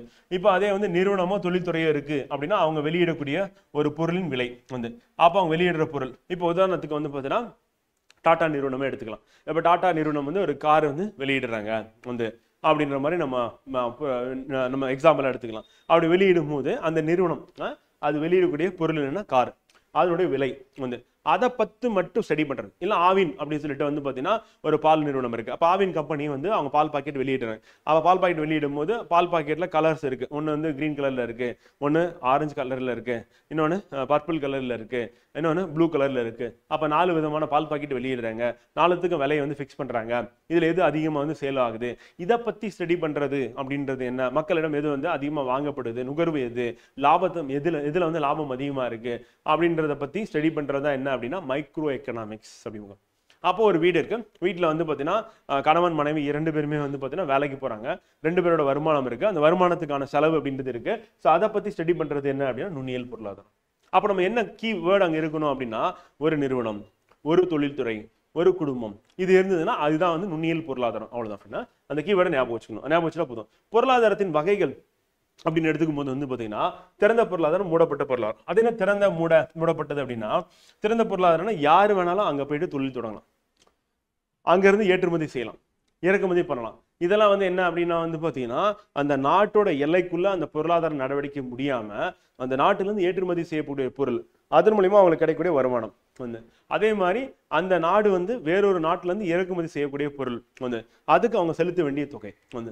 இதுதான் என்ன அப்படின்னா வந்து பார்த்தீங்கன்னா திறந்த பொருளாதாரம் அப்படின்னுக்கலாம். அப்போ வர்த்தக தடைகள் இல்லாத போது இலவச ஏற்றுமதி இறக்குமதி. அப்போ திறந்த பொருளாதாரத்துல எப்படி இருக்கும் அப்படின்னா ஏற்றுமதி இறக்குமதி வந்து இலவசமா இருக்கும், எந்த ஒரு தடையுமே இருக்காது. இப்போ உதாரணத்துக்கு வந்து பார்த்தீங்கன்னா நீங்க வாங்கக்கூடிய ஒரு பொருள் வந்து ஃபாரின் ப்ராடக்டா இருக்கலாம், இல்லை நீங்க உற்பத்தி பண்ற பொருள் வந்து பார்த்தீங்கன்னா வேறொரு நாட்டுக்கு நீங்க ஏற்றுமதி பண்ணலாம். அப்படி பண்ணீங்கன்னா அது வந்து திறந்த பொருளாதாரம் அப்படின்னு பார்க்குறாங்க. ஸோ அது ஆங்கிலத்தில் என்ன சொல்லணும், ஓப்பன் எக்கனாமி அப்படின்னு சொல்லி சொல்லுவாங்க. அப்போ இம்போர்ட் அண்ட் எக்ஸ்போர்ட்டுக்கு ரெஸ்ட்ரிக்ஷனே கிடையாது. மூடப்பட்ட பொருளாதாரம் அப்படின்னு நம்ம சொல்லும் போது என்ன ஆகும்னா பொருளாதாரத்துக்கு வெளியே எந்த நடவடிக்கையும் மேற்கொள்ளலாம். அப்படின்னா என்ன அர்த்தம்னா பொருளாதாரத்துக்கு வெளியே, இப்போ இந்தியாவோட 28 மாநிலம் 8 யூனியன் பிரதேசம், அதுக்குள்ள மட்டும்தான் பொருளாதார நடவடிக்கை இருக்கும். அப்போ ஏற்றுமதி இறக்குமதி பண்டமாற்று முறை எல்லாமே அங்கேயே முடிஞ்சிடும். அப்போ இங்கிருந்து ஏதாவது ஒரு பொருள் வெளியே போகணும் போகாது, வெளியிலேருந்து ஒரு பொருள் உள்ள வர முடியாது. அப்ப மூடப்பட்ட பொருளாதாரம் அப்படின்னும் போது அங்க என்ன நடக்காது அப்படின்னா ஏற்றுமதி இறக்குமதி நடக்காது. அந்த பொருளாதார நடவடிக்கை அப்படின்றது அந்த நாட்டுக்குள்ள மட்டும்தான் இருக்கும் அப்படின்னு பார்க்கலாம். அதான் மூடப்பட்ட பொருளாதாரம். அப்ப இந்தியா வந்து மூடப்பட்ட பொருளாதாரமா இருந்ததா அப்படின்னா இருந்தது. 1991 முன்னாடி வரை ஏகப்பட்ட ரெஸ்ட்ரிக்ஷன்ஸ், நம்ம இறக்குமதி பண்றதுக்கு ஏகப்பட்ட தடைகள். ஏதாவது இறக்குமதி பண்ணணும் அப்படின்னா அரசாங்கத்துக்கிட்ட அனுமதி வாங்கணும் அப்படின்ற மாதிரி. அப்புறம் நம்ம எல்பிஜி லிபரலைசேஷன், பிரைவேடைசேஷன், குளோபலைசேஷன் அப்படின்னு சொல்லி நம்ம பண்ணும்போது என்னன்னா ஓப்பன் பண்ணியாச்சு மார்க்கெட்டை. அப்ப எல்லாரும் உள்ள வராங்க, நம்மளும் வெளியே போகலாம். வந்து நம்ம வெளியே போறது அப்படின்றத விட உள்ள வர்றது அதிகமாக இருந்தது. அதான் உண்மை. வந்து ஏன்னா மற்ற நாடுகளில் வந்து பார்த்தீங்கன்னா ஏற்கனவே நல்லா டெவலப் ஆகி டெக்னாலஜிக்கலாகவும் இண்டஸ்ட்ரியலாகவும் டெவலப் ஆகி ரெடியாக இருக்கு. வந்து அப்போ மாஸ் ப்ரொடக்ஷன் அவனால் பண்ண முடியும். நம்மளால என்ன பண்ண முடியாது. ப்ரொடக்ஷன் வந்து என்ன பண்ணலாம் அப்படின்னா ரா மெட்டீரியல். இப்போ பருத்தி வந்து பஞ்சை வந்து உற்பத்தி பண்றதுக்கு விளைநிலம் இருக்கு. அதே மாதிரி அதை வந்து பஞ்சை வந்து பார்த்தீங்கன்னா எடுக்கிறதுக்கு, நிலத்துல இருந்து எடுக்கிறதுக்கு, தாவரத்துல எடுக்கிறதுக்கு சீப் லேபர் இருக்கு. ஆனா அந்த பஞ்சை நூலா மாத்தி அந்த நூலா வந்து ஆடையா மாற்றக்கூடிய தொழிற்சாலை அப்படின்றது வந்து பார்த்தீங்கன்னா இந்தியாவில் கம்மியா இருக்கு. அப்ப ஜப்பான்ல அப்படின்னு எடுத்துக்கிட்டீங்க அப்படின்னா பஞ்சு என்னது காட்டன் உற்பத்தி பண்ண முடியாது, சீப் லேபரும் கிடையாது. ஆனா அவங்ககிட்ட என்ன இருந்தது, இண்டஸ்ட்ரி இருந்தது. அப்ப என்ன பண்றாங்க, பொருளாதாரத்தை ஓபன் பண்ண உடனே என்ன பண்றாங்க, இங்க இருக்கிற பஞ்சை வந்து ஏற்றுமதி பண்றாங்க. அதை ஃபினிஷ்டு குட்ஸா மாறி ஆடையா மாறி திருப்பதி இறக்குமதி பண்றோம். எப்பவுமே வந்து உற்பத்தி பண்ணக்கூடிய அந்த ரா மெட்டீரியலுக்கு விலை மதிப்பு வந்து ரொம்ப ரொம்ப கம்மி. வந்து அதே வந்து நம்ம ஏற்றுமதி பண்ணி அந்த ஃபினிஷ்டு குட்ஸா மாறி அங்கிருந்து நம்ம இம்போர்ட் பண்ணது அதிகம். இப்போ உதாரணத்துக்கு வந்து ஒரு மக்காச்சோளம் வந்து நீங்க வந்து ஒரு விவசாயி உற்பத்தி பண்றாரு. அந்த மக்காச்சோளம் வந்து எவ்வளவு அப்படின்னு பாத்தீங்கன்னா ₹1 இருக்கும். ஒரு மக்காச்சோளம் வந்து. அதே மக்காச்சோளத்தை வந்து எடுத்துட்டு வந்து அதை மக்காச்சோளத்தை உரிச்சு வேக வச்சு அதில் கொஞ்சம் பட்டரையும் சால்ட்டையும் ஆட் பண்ணி கலக்கி அப்போ நகரங்களில் வந்து சேல் பண்ணும்போது என்ன ஆகுதுன்னா ஒரு கப்பு வந்து ₹20 வந்து. ஆனால் அந்த ஒரு மக்காச்சோளத்தை அவர் உரிச்சாருன்னா அதுலேருந்து அவர் எத்தனை கப்பு வந்து போடலாம் அப்படின்னா 4 கப்பு போடலாம். வந்து 5 கப்பு போடலாம்னு வச்சுக்கோங்க, 5 கப்பு. அப்போ என்ன ஆகுதுன்னா வந்து 100 மடங்கு அதிகமாகுது. அப்போ மக்காச்சோளம் உற்பத்தி பண்ற விவசாயி கிடைக்கிறது என்ன அப்படின்னு பார்த்தீங்கன்னா ₹1. ஆனா அந்த மக்காச்சோளத்தை வாங்கி எடுத்துட்டு வந்து ஒரு ரெஸ்டாரண்ட்லயோ இல்லை ஒரு கடையிலையோ இல்லைன்னா ஒரு வந்து பார்க்லயோ இல்லைன்னா பீச்லயோ வந்து பார்த்தீங்கன்னா சேல் பண்ணும்போது கப்பில் போட்டு அதே மக்காச்சோளத்தை உரிச்சு கப்பில் போட்டு 4 கப்பில் போட்டு கொடுக்குறாங்க அப்படின்னா அதனுடைய ரேட் என்ன ஆகுது அப்படின்னா ஃபினிஷ்டு குட்ஸா ஃபைனல் குட்ஸா வந்து மாறும்போது வந்து அது ₹100 மாறுது அப்படி. அதே மக்காச்சோளத்தை உரிக்காம அப்படியே வேக வச்சு எடுத்து கொடுத்தாங்க அப்படின்னா அது ₹20. ஸோ அப்போ என்ன ஆகுதுன்னா அந்த ₹1 இருக்கக்கூடிய பொருள் வந்து பார்த்தீங்கன்னா அப்படியே மக்காச்சோளத்தை வேக வச்சு கொடுக்குறாங்க, சுட்டு கொடுக்குறாங்க அப்படின்னா ₹20 மாறுது. அதை வந்து உரிச்சு வந்து மசாலா கான் அப்புறம் வந்து ஸ்வீட் கார்ன் சொல்லி ஏதோ ஒன்று போட்டு அடிச்சு ஒரு கப்பில் போட்டு கொடுத்தாங்கன்னா என்ன ஆகுது வந்து அது இன்னொரு 5 பேருக்கு பிரித்து கொடுத்தாங்கன்னா என்ன. அப்போ ஃபைனலாக வரக்கூடிய குட்ஸுக்கு எப்பவுமே வந்து என்ன ஆகும்னா ஃபினிஷ்டு குட்ஸ்னு சொல்லுவோம். ஸோ அந்த குட்ஸுக்கு எப்பவுமே வந்து பார்த்தீங்கன்னா விலை வந்து அதிகம். அந்த ஆரம்ப கட்டத்தில் இருக்கிற பொருளோட விலை வந்து கம்மியா இருக்கும். இதுதான் நம்ம நாட்டுடைய பெரிய பிரச்சனையா வந்து இருக்கு அப்படின்னு. சரி, அடுத்து நம்ம வரும் துறைகள் அப்படின்னு பார்க்கும்போது முதன்மை மூலப்பொருட்கள் இயற்கை, விவசாயம், வனவியல், மீன்பிடித்தல் அப்படின்னு இதெல்லாம் முதன்மையில் வரும். முதன்மை தொழில்கள் என்னென்ன அப்படின்னு கேட்பாங்க. முதன்மையில மூலப்பொருட்கள் இயற்கையா என்ன இருக்கு அப்படின்னு பார்க்குறோம். ஸோ அதுல வந்து விவசாயம் இருக்கும், வனவியல் இருக்கும், காடு இருக்கும், மீன்பிடித்தல் இருக்கும். வந்து ஸோ அப்போ பொருளாதார அறிவியலுக்கான நோபல் பரிசு வந்து 1968ஆம் ஆண்டு ஸ்வீடனில் மத்திய வங்கியால் நிறுவப்பட்டது. இது பாக்ஸ் ஐட்டம் ஃப்ரெண்ட் ஆக்சுவலா. ஸோ பாக்ஸ் ஐட்டத்தில் வரக்கூடியது. ஸோ அப்போ பொருளாதார அறிவியலுக்கான நோபல் பரிசு அப்படின்றது 1968ஆம் ஆண்டு ஸ்வீடனில் மத்திய வங்கியால் நிறுவப்பட்டது. இரண்டாம் நிலை உற்பத்தி அப்படின்னு எடுத்துக்கும் போது முதல் நிலை உற்பத்தியில் என்ன வருது அப்படின்னா மெயினா வந்து விவசாயம் வந்துடும், வேளாண்மை வந்துடும். அடுத்து இரண்டாம் நிலை அப்படின்னும் போது என்னன்னா சுரங்கம் உற்பத்தி, மின்சாரம், எரிவாயு மற்றும் நீர் வளங்கள், கட்டுமானம் அப்படி பார்க்கறது. ஸோ இது வந்து இரண்டாம் நிலை உற்பத்தியா இருக்கு அப்படின்னு. தொழிற்சாலை வந்து இதுல வந்துடும். இந்த மூன்றாம் நிலை அப்படின்னு பார்க்கும்போது என்னன்னா வணிகம், போக்குவரத்து, வங்கி, தொலைத்தொடர்பு, ரியல் எஸ்டேட்னு சொல்லிட்டு சேவைத்துறை வந்துடும். அப்ப முதல்நிலை அப்படின்னு பார்க்கும்போது வந்து பார்த்தீங்கன்னா என்ன வரும்னா வேளாண்மை முக்கியமானதா இருக்கும், காடுகள் இருக்கும், மீன்பிடித்தல் இருக்கும். அந்த இரண்டாம் நிலையில் என்ன வந்துடும் அப்படின்னா சுரங்கம் உற்பத்தி, மின்சாரம், எரிவாயு மற்றும் நீர் வளங்கள், கட்டுமானம் தொழில்துறையா இருந்ததுன்னா அது இரண்டாம் நிலை வந்துடும். மூன்றாம் நிலை அப்படின்னும் போது வணிகம், போக்குவரத்து, வங்கி, தொலைத்தொடர்பு, ரியல் எஸ்டேட் போன்றவை வந்து மூன்றாம் நிலையில் வந்துடும். பொருளாதார அமைப்புகள் அப்படின்னு பார்க்கும்போது பாரம்பரிய பொருளாதாரம் அல்லது சுய கட்டுப்பாட்டு பொருளாதாரம், முதலாளித்துவ பொருளாதாரம் அல்லது சந்தை பொருளாதாரம், சமதர்ம பொருளாதாரம் அல்லது கட்டளை பொருளாதாரம், கலப்பு பொருளாதாரம் சொல்லிட்டு இதெல்லாம் பொருளாதாரத்தில் இருக்கக்கூடிய வகைகள் அப்படின்னு பார்க்குறாங்க. அப்போ பாரம்பரிய பொருளாதாரம் அல்லது கட்டுப்பாட்டு பொருளாதாரம் அப்படின்னும் போது வந்து முதல்ல இதை வந்து பார்க்க போறோம். ஸோ இதுல வந்து யார் வருவா அப்படின்னு வந்து பார்த்தீங்கன்னா இது கிராம பொருளாதாரம் அல்லது மூடிய பொருளாதாரம் என்றும் அழைக்கப்படுகிறது. இந்த வழக்கமான மரபுகளால் நிர்வகிக்கப்படும் அப்படின்னு பாரம்பரியமா இருக்கு அப்படின்னு பார்க்குறோம். ஸோ அப்போ அதை என்ன சொல்லலாம், கிராம பொருளாதாரம் அப்படின்னு சொல்லலாம். அப்போ இதுல என்ன இருக்குன்னா கட்டுப்பாடு அப்படின்னும் போது என்னன்னா அவங்களோட பழக்க வழக்கங்கள் இருக்கும், அதே மாதிரி அவங்களோட மரபுகள் இருக்கும். ஸோ அதன் அடிப்படையில் என்ன பண்ணுவோம் கட்டுப்படுத்தப்படும் அப்படி பார்க்குறோம். முதலாளித்துவ பொருளாதாரம் அப்படின்னு சந்தை பொருளாதாரம் சொல்லுவோம், கேபிட்டலிஸ்ட் எக்கானமி. வந்து இது என்னன்னா பொருளாதார அமைப்பு, இதில் பொருட்களின் உற்பத்தி மற்றும் மற்றும் விநியோகம் அரசாங்கத்தின் தலையீடுகள் இல்லாமல், குறிப்பா வந்து அரசாங்கத்தின் தலையீடு நம்ம லேசி ஃபேர்னு சொல்லலாம். ஸோ சுதந்திர சந்தையின் பொறிமுறையின் மூலம் நடைபெறுகிறது.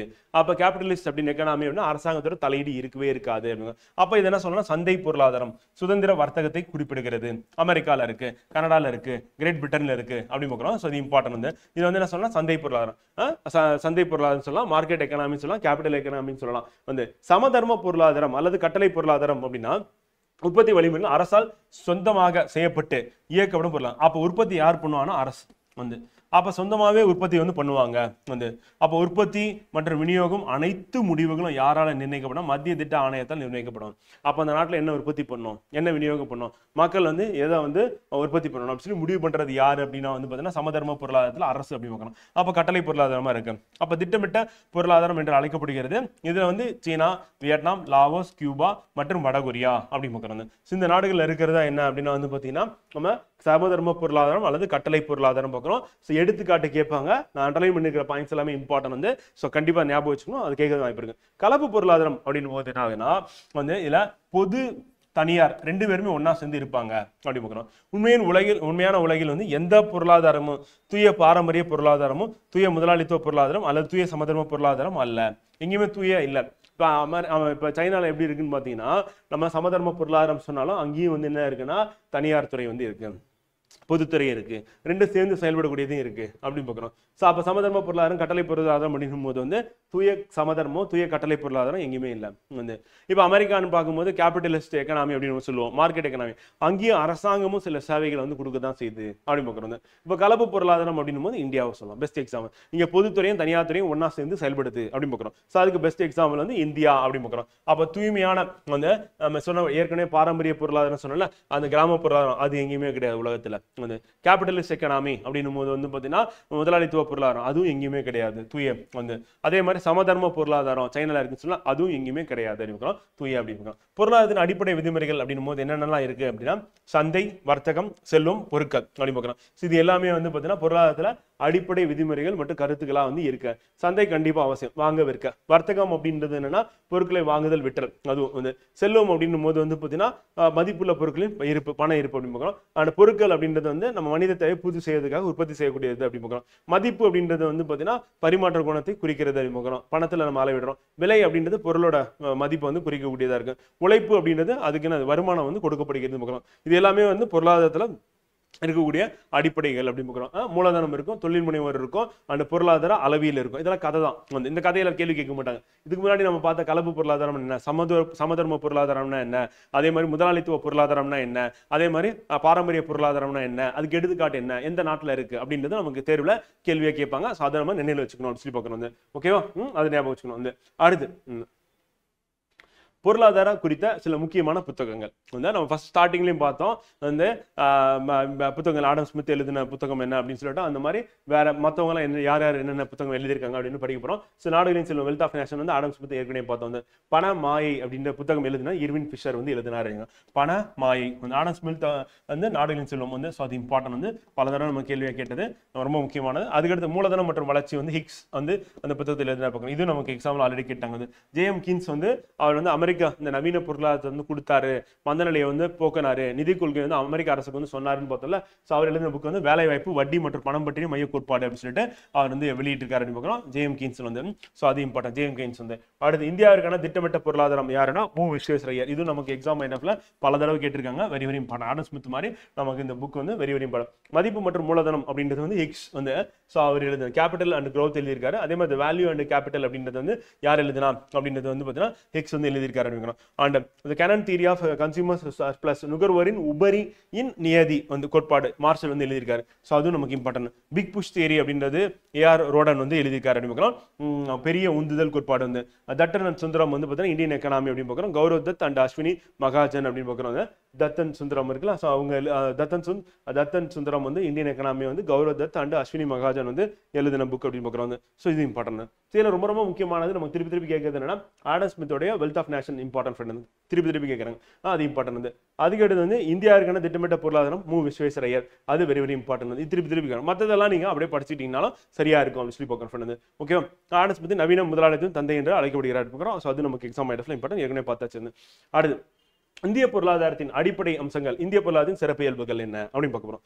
விவசாய பொருளாதாரம் அப்படின்னு இந்திய பொருளாதாரம் காரணம் என்ன அப்படின்னா இந்தியா சுதந்திரம் வாங்கியும் இன்னும் பார்த்தீங்கன்னா 48.9% பேர் விவசாயிகளாக உள்ளனர் அப்படின்னு சொல்லிட்டு 2013-14 ஆண்டில் தேசிய 2013-14 ஆண்டு பார்த்தீங்கன்னா சாப்ப கணக்கெடுப்பு இல்லைன்னா 2011 சென்சஸ்னே வச்சுக்கலாம். அப்போ 2011 சென்சஸ்ல நம்ம பார்க்கும்போது நம்ம இந்த மக்கள் தொகை கணக்கெடுப்பு அப்பதான் நடந்தது. சாப்பா எடுக்கும் போது 48.9% பேர் விவசாயிகளா இருக்காங்க. அப்ப நம்ம என்ன சொல்லலாம், விவசாய பொருளாதாரம் அப்படின்னு சொல்லலாம் அதிகமா இருக்குது. அதே மாதிரி 2013-14 ஆண்டு தேசிய வருமானத்துல பார்த்தீங்கன்னா அவர்களின் பங்களிப்பு எவ்வளவு இருக்கு, விவசாயிகளோட பங்களிப்பு எவ்வளவு இருக்கு அப்படின்னா 16.4% இருக்கு ஜிடிபில அப்படி பார்க்கிறோம். கலப்பு பொருளாதாரம் அப்படின் போது பொது மற்றும் தனியார் துறை அப்படின்றது ரெண்டு சேர்ந்ததுதான் இந்திய பொருளாதாரம் ஏற்கனவே எடுத்துக்காட்டு பார்த்தோம். அப்ப தாராளமயமாக்கலுக்கு பிறகு 1991 பிறகு என்ன ஆயிடுச்சு அப்படின்னா இந்திய பொருளாதாரம் ஒரு முதலாளித்துவ பொருளாதாரம் அல்ல சந்தை பொருளாதாரமாக முன்னேறி வருகிறது. அப்ப கலப்பு பொருளாதாரமா இருந்த இந்திய பொருளாதாரம் அதாவது 1991 முன்னாடி எப்படி இருக்குன்னா தனியார் துறை அதே நேரத்தில் பொதுத்துறை ரெண்டும் சேர்ந்து இயங்கிட்டு இருந்தது. நம்ம 1991 என்ன நடக்குதுன்னா திறந்து விடுறோம், ஓப்பன் பண்ணி விடுறோம். யாரு வெளியில இருந்து வரலாம் அப்படின்றது, இங்க இருக்கிறது ஏற்றுமதி பண்ணலாம் இறக்குமதி பண்ணலாம் சொல்லி அதுதான் அங்க நடக்குது. அப்ப நம்ம சுதந்திரம் வாங்கின உடனே நம்ம ஃபாலோ பண்ணது என்ன அப்படின்னு கேட்டீங்கன்னா மிக்ஸ்டு எக்கனாமி, தனியாரும் அதே மாதிரி பொதுத்துறை ரெண்டு பேரும் சேர்ந்து ரன் ஆகிறது அப்படின்னு இருக்கு. இப்ப என்ன ஆகுதுன்னா 1991 அப்புறமா என்ன ஆகுது அப்படின்னா வெளிநாட்டு நிறுவனங்கள் உள்ள வந்ததுக்கு அப்புறம் என்ன ஆயிடுச்சு அப்படின்னா தனியாருடைய பங்களிப்பு அதிகமாயிருச்சு. அரசாங்கம் குறைச்சிக்கிட்டே வருது. இப்போ உதாரணத்துக்கு பாத்தீங்க அப்படின்னா இப்போ ஃபிளைட் அப்படின்னு எடுத்துட்டா அந்த விமான போக்குவரத்து பாத்தீங்கன்னா கட்டுப்படுத்துறது அரசாங்கம், ஆனா சேவை வழங்குறது யார் அப்படின்னு பாத்தீங்கன்னா முழுக்க இப்ப தனியார். ஏன் இப்ப ஏர் இந்தியாவை சேல் பண்ணிட்டாங்க. அப்ப அங்க தனியார் தான் இருக்கு, யாரு இல்லை அப்படின்னு பாத்தீங்கன்னா அரசாங்கம் கிடையாது. இப்ப நெட்வொர்க் எடுத்துக்கலாம், கம்யூனிகேஷன் தொலைபேசி இருக்குல்ல, அதுல பாத்தீங்கன்னா அரசாங்கத்துடைய பங்களிப்பு மிக மிக குறைவு பிஎஸ்என்எல். அப்ப அதே பாத்தீங்கன்னா யாருடைய பங்களிப்பு அதிகமா இருக்கு அப்படின்னா தனியாருடைய பங்களிப்பு அதிகமா இருக்கு அப்படின்னு பாக்குறோம்.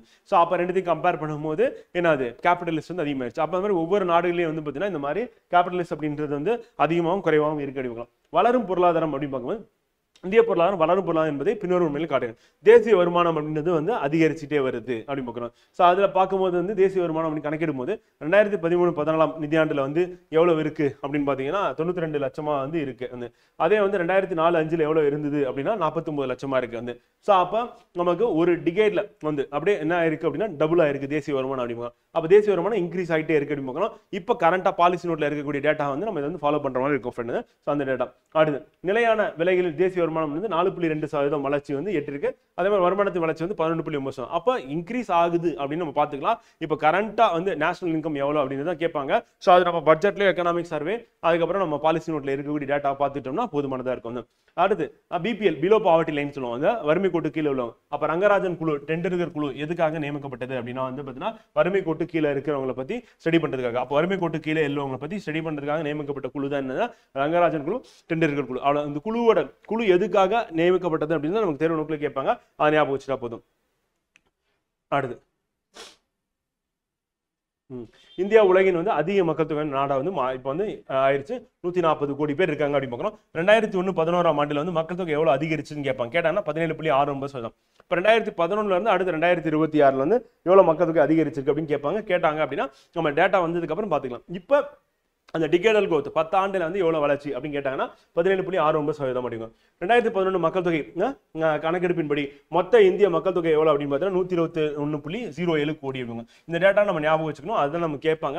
அடுத்து சென்சஸ் எடுத்து நமக்கு ரிலீஸ் பண்ண டேட்டா அப்படி ரிலீஸ் பண்ணாங்க அப்படின்னா அதுக்கப்புறம் நம்ம பண்றாங்க. இது உலகின் மொத்த மக்கள் தொகை எவ்வளவு அப்படின்னு பார்த்தீங்கன்னா 17.5%. அப்ப 2011 நம்ம 121.07 கோடி அப்படின்றது 17.5% இருக்கு. உலக மக்கள் தொகையில் 17.5 கோடி நமக்கு இருந்தாலும் உலகின் மொத்த நிலப்பரப்புல இந்தியா 2.4% மட்டுமே அப்படின்னு பார்க்கலாம். சோ அது நமக்கு எக்ஸாம் பாயிண்ட் ஆஃப்ல இம்பார்ட்டன்ட். முதலாளித்துவம் என்ற சொல் பார்த்தீங்கன்னா யார் அறிமுகப்படுத்துறாருன்னா கார்ல் மார்க்ஸ் தான். சமதர்மவாதத்தை பத்தி அவர் பேசுறாரு.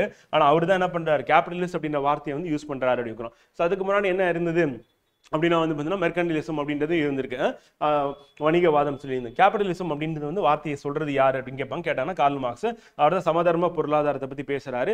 அவருடைய பொருளாதாரம் தான் பார்த்தீங்கன்னா இப்ப எங்கெங்க இருக்கு அப்படின்னா சோசியலிஸ்ட் கண்ட்ரிஸ் நம்ம சொல்லக்கூடிய ரஷ்யால இருக்கு, அதுக்கப்புறம் சைனால இருக்கு அப்படின்னு. அதே மாதிரி இந்திய பொருளாதார சிறப்பியல்புகளை முக்கியமான துறைகள் முதன்மை துறை என்னன்னா விவசாயம் அப்படிங்கிறோம்.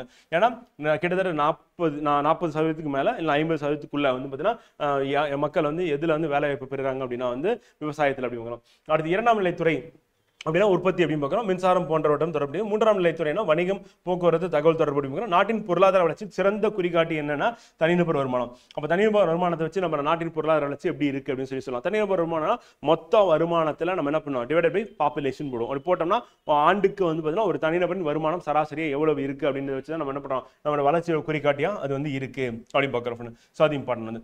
அடுத்து துறைகள் அப்படின்னு பார்க்கும்போது சென்ட்ரல் ஸ்டாட்டிஸ்டிக்கல் ஆர்கனைசேஷன் இருக்குல்ல, ஸோ அவங்களால வந்து பிரிக்கப்பட்டுள்ள இந்திய பொருளாதாரத்தின் 3 பிரிவுகள் அப்படின்னு எடுத்துக்கிட்டோம் அப்படின்னா வந்து மொத்தம் 3 துறைகள் இருக்கு ஃப்ரெண்ட்.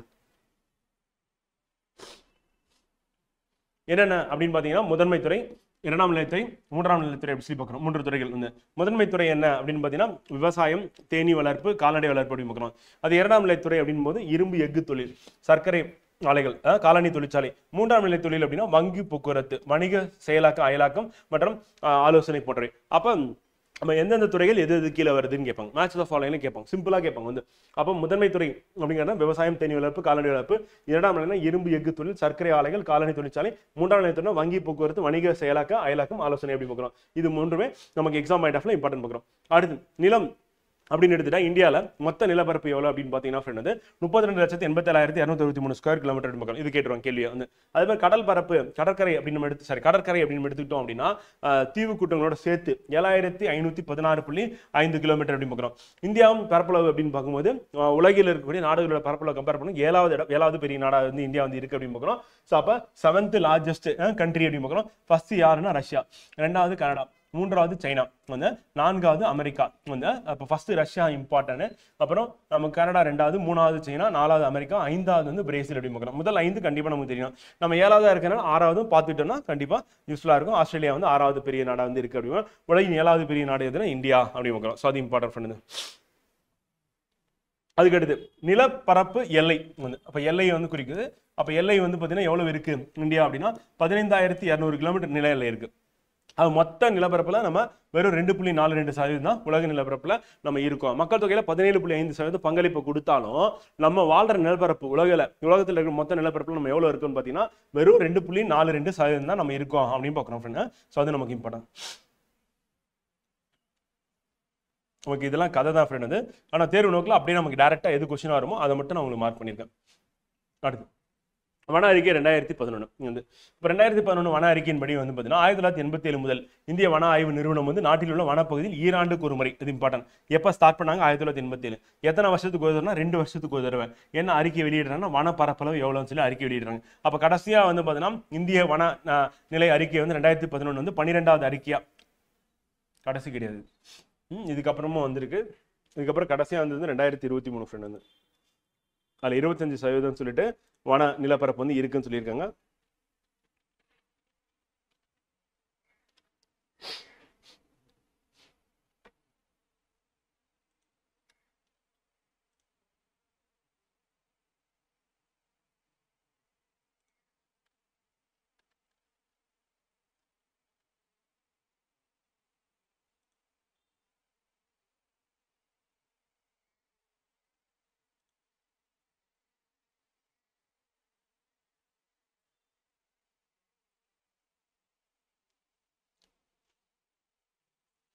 இது வந்து 12வது 2011. 18வது அறிக்கையை வந்து எப்போ வெளியிட்டாங்க அப்படின்னா 2023.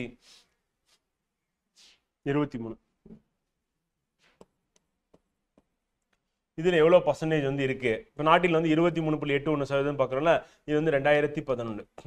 இப்போ 2023 எவ்வளவு பர்சன்டேஜ் வந்து ட்ரீ கவர் பிளஸ் ஃபாரஸ்ட் அப்படின்னும் போது ரெண்டுமே சேர்த்து 75.17%. ஸோ அது இம்பார்ட்டன்ட். அப்போ இன்க்ரீஸ் ஆயிருக்கு அப்படி பார்க்குறோம். ஸோ எக்ஸாம் பாயிண்ட் ஆஃப்ல இது நமக்கு கொஸ்டினாக கேட்கறதுக்கான வாய்ப்புகள் இருக்கு அப்படின்னு சொல்லி பார்க்குறோம். 18வது வந்து வன அறிக்கை வெளியிட்டிருக்காங்க, அது 2023. அதில் வந்து எவ்வளோ பர்சன்டேஜ் வந்து ஃபாரஸ்ட் கவர் வந்து இருக்கு அப்படின்னா 25.17% இருக்கு அப்படின்னு பார்க்குறோம். ஸோ இது எக்ஸாம் பாயிண்ட் ஆஃப்ல இம்பார்ட்டன்ட், அது நம்ம ஞாபகம் வச்சுக்கிற மாதிரி இருக்கும் ஃப்ரெண்ட். ஓகேவா? இதில் அதிக பரப்பளவு எந்த மாநிலத்தில் இருக்கு அப்படின்னு கேட்கறதுக்கான வாய்ப்பு இருக்கு. பரப்பளவில் அதிக அளவு அப்படின்னா வந்து பார்த்தீங்கன்னா முதலிடம் யார் இருக்கு அப்படின்னா ஃபர்ஸ்ட் பிளேஸ் வந்து மத்திய பிரதேசம் அப்படின்னு பார்க்கணும். எக்ஸாம் பாயிண்ட் ஆஃப்ல இம்பார்ட்டன்ட் கொஸ்டின் வந்து கேட்கறதுக்கான வாய்ப்பு இருக்கு வந்து. அது குறைந்த பரப்பளவு அப்படின்னா ஹரியானா அப்படின்னு பார்க்கணும்.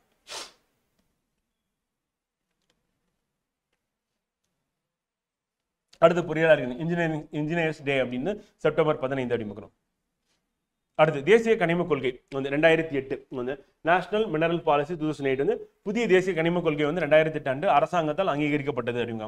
இதுல வந்து அன்குல் உடா குழுவின் பரிந்துரைகளை அடிப்படையாக கொண்டது. அப்ப இந்த தேசிய கனிம கொள்கை அப்படின்றது வெளியிடப்பட்ட 2008 வெளியிட்டிருக்காங்க. அது யாருடைய குழுவோட பரிந்துரை அப்படின்னு கேட்பாங்க. கேட்டாங்கன்னா அன்குல் உடா குழுவின் பரிந்துரை அப்படின்னு பார்க்குறோம். ஸோ அது எக்ஸாம் பாயிண்ட் ஆஃப்ல இம்பார்ட்டன்ட் ஞாபகம் வச்சுக்கணும்.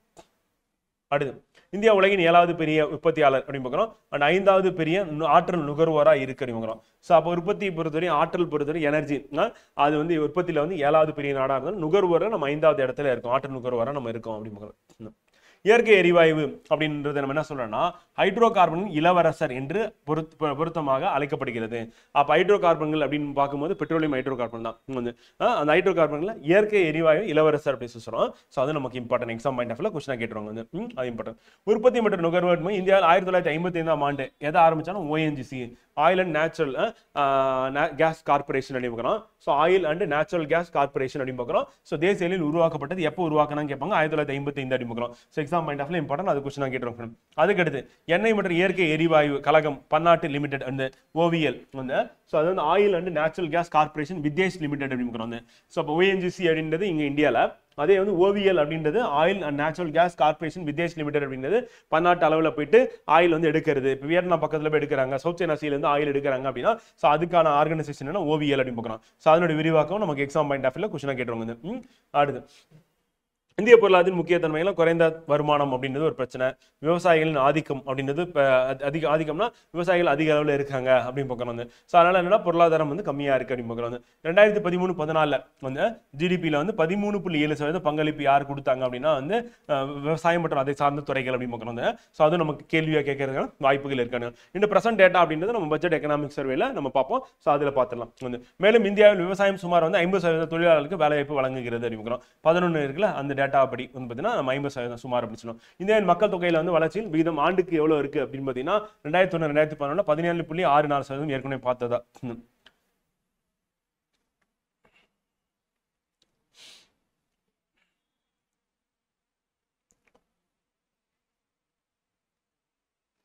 அடுத்து இதுல இந்த ஃப்ளோ சார்ட்ல வந்து பாத்தீங்கன்னா முக்கியமான தொழில் கொள்கை தீர்மானம் 1956 வெளியிட்டது. புதிய தொழில் கொள்கை வந்து 1991. ஸோ அது இம்பார்ட்டன்ட் வந்து. ஸோ அதுக்கடுத்து தொழில்கள் மேம்பாடு ஒழுங்குமுறை சட்டம் வந்து 1951. அதுக்கப்புறம் ஏகபோகங்கள் மற்றும் கட்டுப்பாடு வர்த்தக முறைகள் சட்டம் வந்து பார்த்தீங்கன்னா 1969. அண்ட் அந்நிய செலாவணி ஒழுங்குமுறை சட்டம் வந்து 1923. இந்த சட்டங்கள்லாம் என்ன பண்ணுவாங்கன்னா மேட்ச் த ஃபாலோயிங்ல போட்டு கொடுத்துருவாங்க ஃப்ரெண்ட். இயர் கொடுத்துருவாங்க, கொடுத்துட்டு கேட்பாங்க. கேட்டால் நம்ம கரெக்டாக ஆன்சர் பண்ற மாதிரி இருக்கும். அடுத்து மனித வளர்ச்சியின் குறைந்த நிலை வந்து ஐக்கிய நாடுகளில் மேம்படுத்தப்பட்ட திட்டத்தால் UNDP united national development programme இருக்குல்ல. ஸோ அது நமக்கு இம்பார்ட்டன்ட் வந்து. அண்ட் HDI அப்படின்னா ஹியூமன் டெவலப்மெண்ட் இண்டெக்ஸ் அதுவும் நம்ம கேட்பாங்க. யுனைடெட் நேஷனல் டெவலப்மெண்ட் ப்ரோக்ராம் வந்து UNDP அதுவும் நம்ம கேட்பாங்க. விரிவாக்கம் என்ன அப்படின்னு கேட்பாங்க.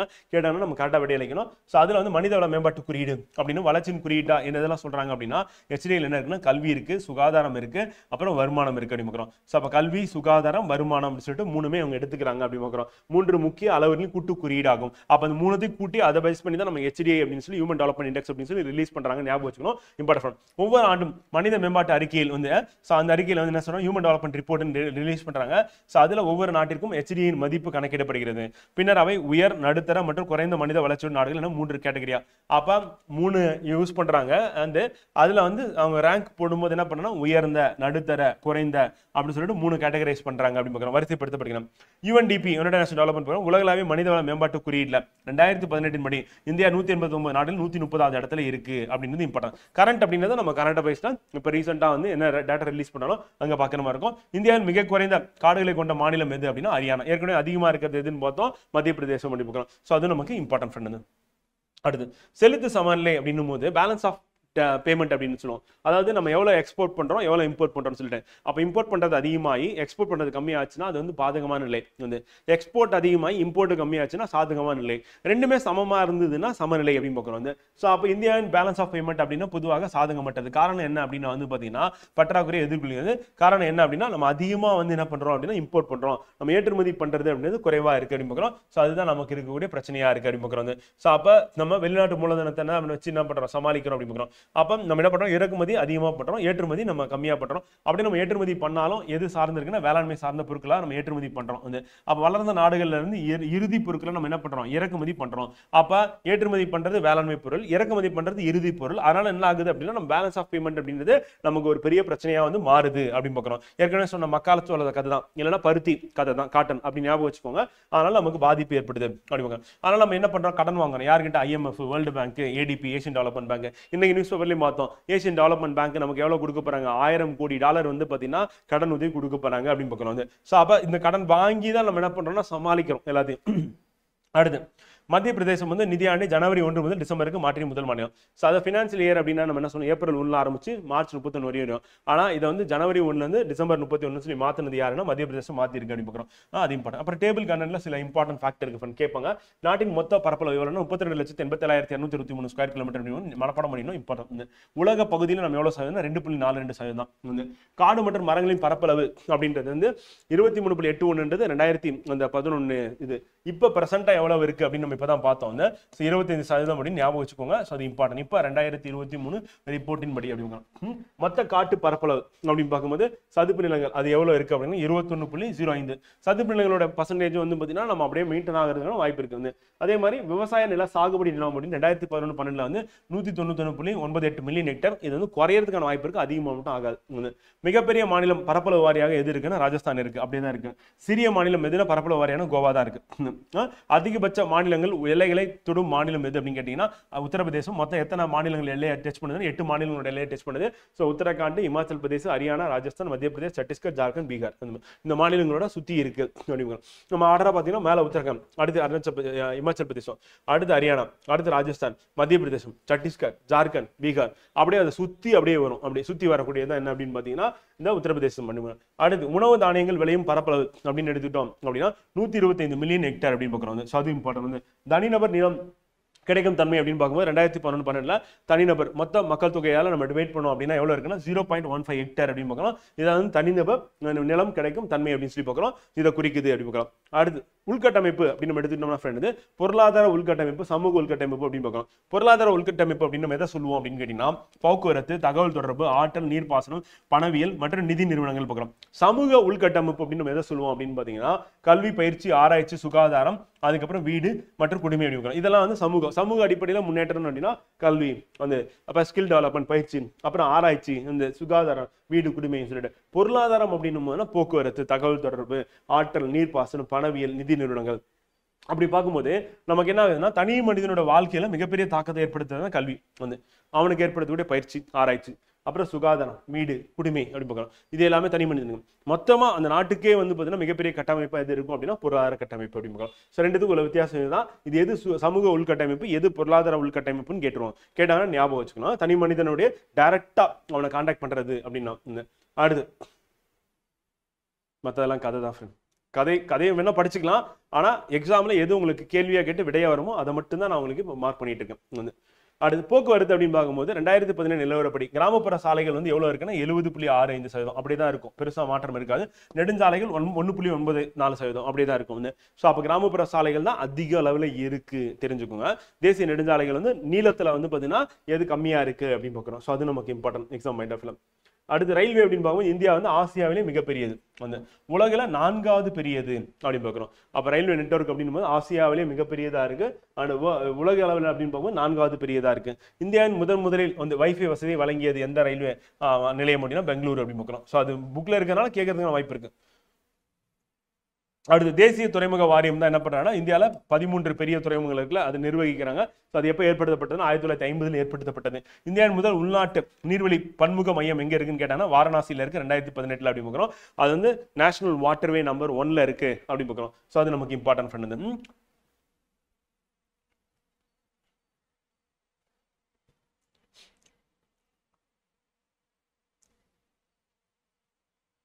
இதெல்லாம் கதை தான் ஃப்ரெண்ட். இதில் பெருசாக ஒன்று கேட்கறதுக்கு வேலை இல்லை. நிலக்கரி பொறுத்தவரை அனல் மின் உற்பத்தியில் முக்கிய பயன்பாடாக வந்து இருக்கு. இது வந்து என்ன சொல்லுவோம், கருப்பு தங்கம் சொல்லுவோம் நிலக்கரியை. நிலக்கரியில வந்து என்ன இருக்குன்னா கார்பன் அடிப்படையில் நம்ம எத்தனை வகையா பிரிக்கிறோம் அப்படின்னா வந்து நிலக்கரியை பிரிச்சோம் அப்படின்னா வந்து பார்த்தீங்கன்னா மெயினாக சொல்லும்போது 3 முக்கியமான இதை வந்து சொல்றோம். 4வது வந்து மரக்கரி நம்ம எடுத்துக்கலாம். ஒரு நிலக்கரி ஆந்த்ரசைட் அப்படின்றது 80 முதல்ல 90% கார்பன் இருக்கும். அடுத்து பிட்டுமினஸ், அதை விட கொஞ்சம் குவாலிட்டி கம்மி 60லேருந்து 80%. அதை விட குவாலிட்டி கம்மி வந்து பழுப்பு நிலக்கரி 40லேருந்து 60%. அந்த மரக்கரி அப்படின்றது வந்து பார்த்தீங்கன்னா 40% குறைவாக அறிவிக்கிறோம். ஸோ அப்போ ஆந்த்ரசைட் அப்படின்னா நல்ல ஆற்றல் வாய்ந்தது அப்படின்னு பார்க்குறோம். எரிக்கும் போது அதிக ஆற்றல் வெளியிடும். 80லேருந்து 90% கார்பன் இருக்கு அப்படின்னு பார்க்குறோம். அப்போ ஆந்த்ரசைட், பிட்டுமினஸ், பழுப்பு நிலக்கரி, அப்புறம் மரக்கரி அப்படின்னு சொல்லி பார்க்குறோம். மொத்தம் 4 கேட்டகரி. இதில் நிலக்கரியில் வந்து அதிக இருப்பு கொண்ட மாநிலங்கள் அப்படின்னா ஜார்க்கண்ட், ஒடிசா, சத்தீஸ்கர், மேற்கு வங்காளம், மத்திய பிரதேஷ், தெலுங்கானா பார்க்குறோம். இதில் முக்கியமானது ஜார்க்கண்ட்ல எவ்வளவு இருக்கு அப்படின்னா அதிகபட்சமாக 26.06% இருக்கு. ரெண்டாவது எந்த மாநிலம்னா ஒடிசா 24.86%. அப்போ ஜார்க்கண்ட் அப்புறம் ஒடிசா இந்த 2 மாநிலத்தை சேர்த்தீங்கன்னா 50% நிலக்கரி வந்து இந்த 2 மாநிலங்களில் இருக்கு அப்படின்னு ஞாபகம் வச்சுக்கோங்க. ஸோ அது இம்பார்ட்டன். பழுப்பு நிலக்கரி பொறுத்தவரையும் தமிழ்நாடு உங்களுக்கு தெரியும். அதே மாதிரி தமிழ்நாடு மட்டும் இல்லாமல் புதுச்சேரி, அப்புறம் மேற்கு பகுதியில், தெற்கு பகுதியில் சொல்லி ஜென்ரலாக தான் கொடுத்துருக்காங்க. அதனால விட்டுறலாம், தேவையில்லை. அடுத்து பெட்ரோலியம் அல்லது கச்சா எண்ணெய் அப்படின்னு பார்க்கும்போது அதிகபட்ச இருப்பு மேற்கு கடற்கரை பகுதியில் இருக்கு அப்படின்னு பார்க்குறோம். அதான் மும்பை ஹை அப்படின்னு பார்க்குறோம். குஜராத்தில் வந்து அங்கலேஸ்வர் அப்படின்ற பகுதி. ஸோ அங்கே வந்து பெட்ரோலியம் உற்பத்தி வந்து அதிகமாக பண்றாங்க அப்படின்னு. அதுக்கடுத்து அஸ்ஸாம்ல முதல்ல எண்ணெய் வயல் எங்க இருக்குன்னா அஸ்ஸாம்ல திக்பாயில வந்து ஆயில் வந்து எடுத்தாங்க அப்படின்னு பார்க்குறோம். ஸோ அதனால அது இம்பார்ட்டன்ட் பார்க்குறோம். ஓகே, அடுத்து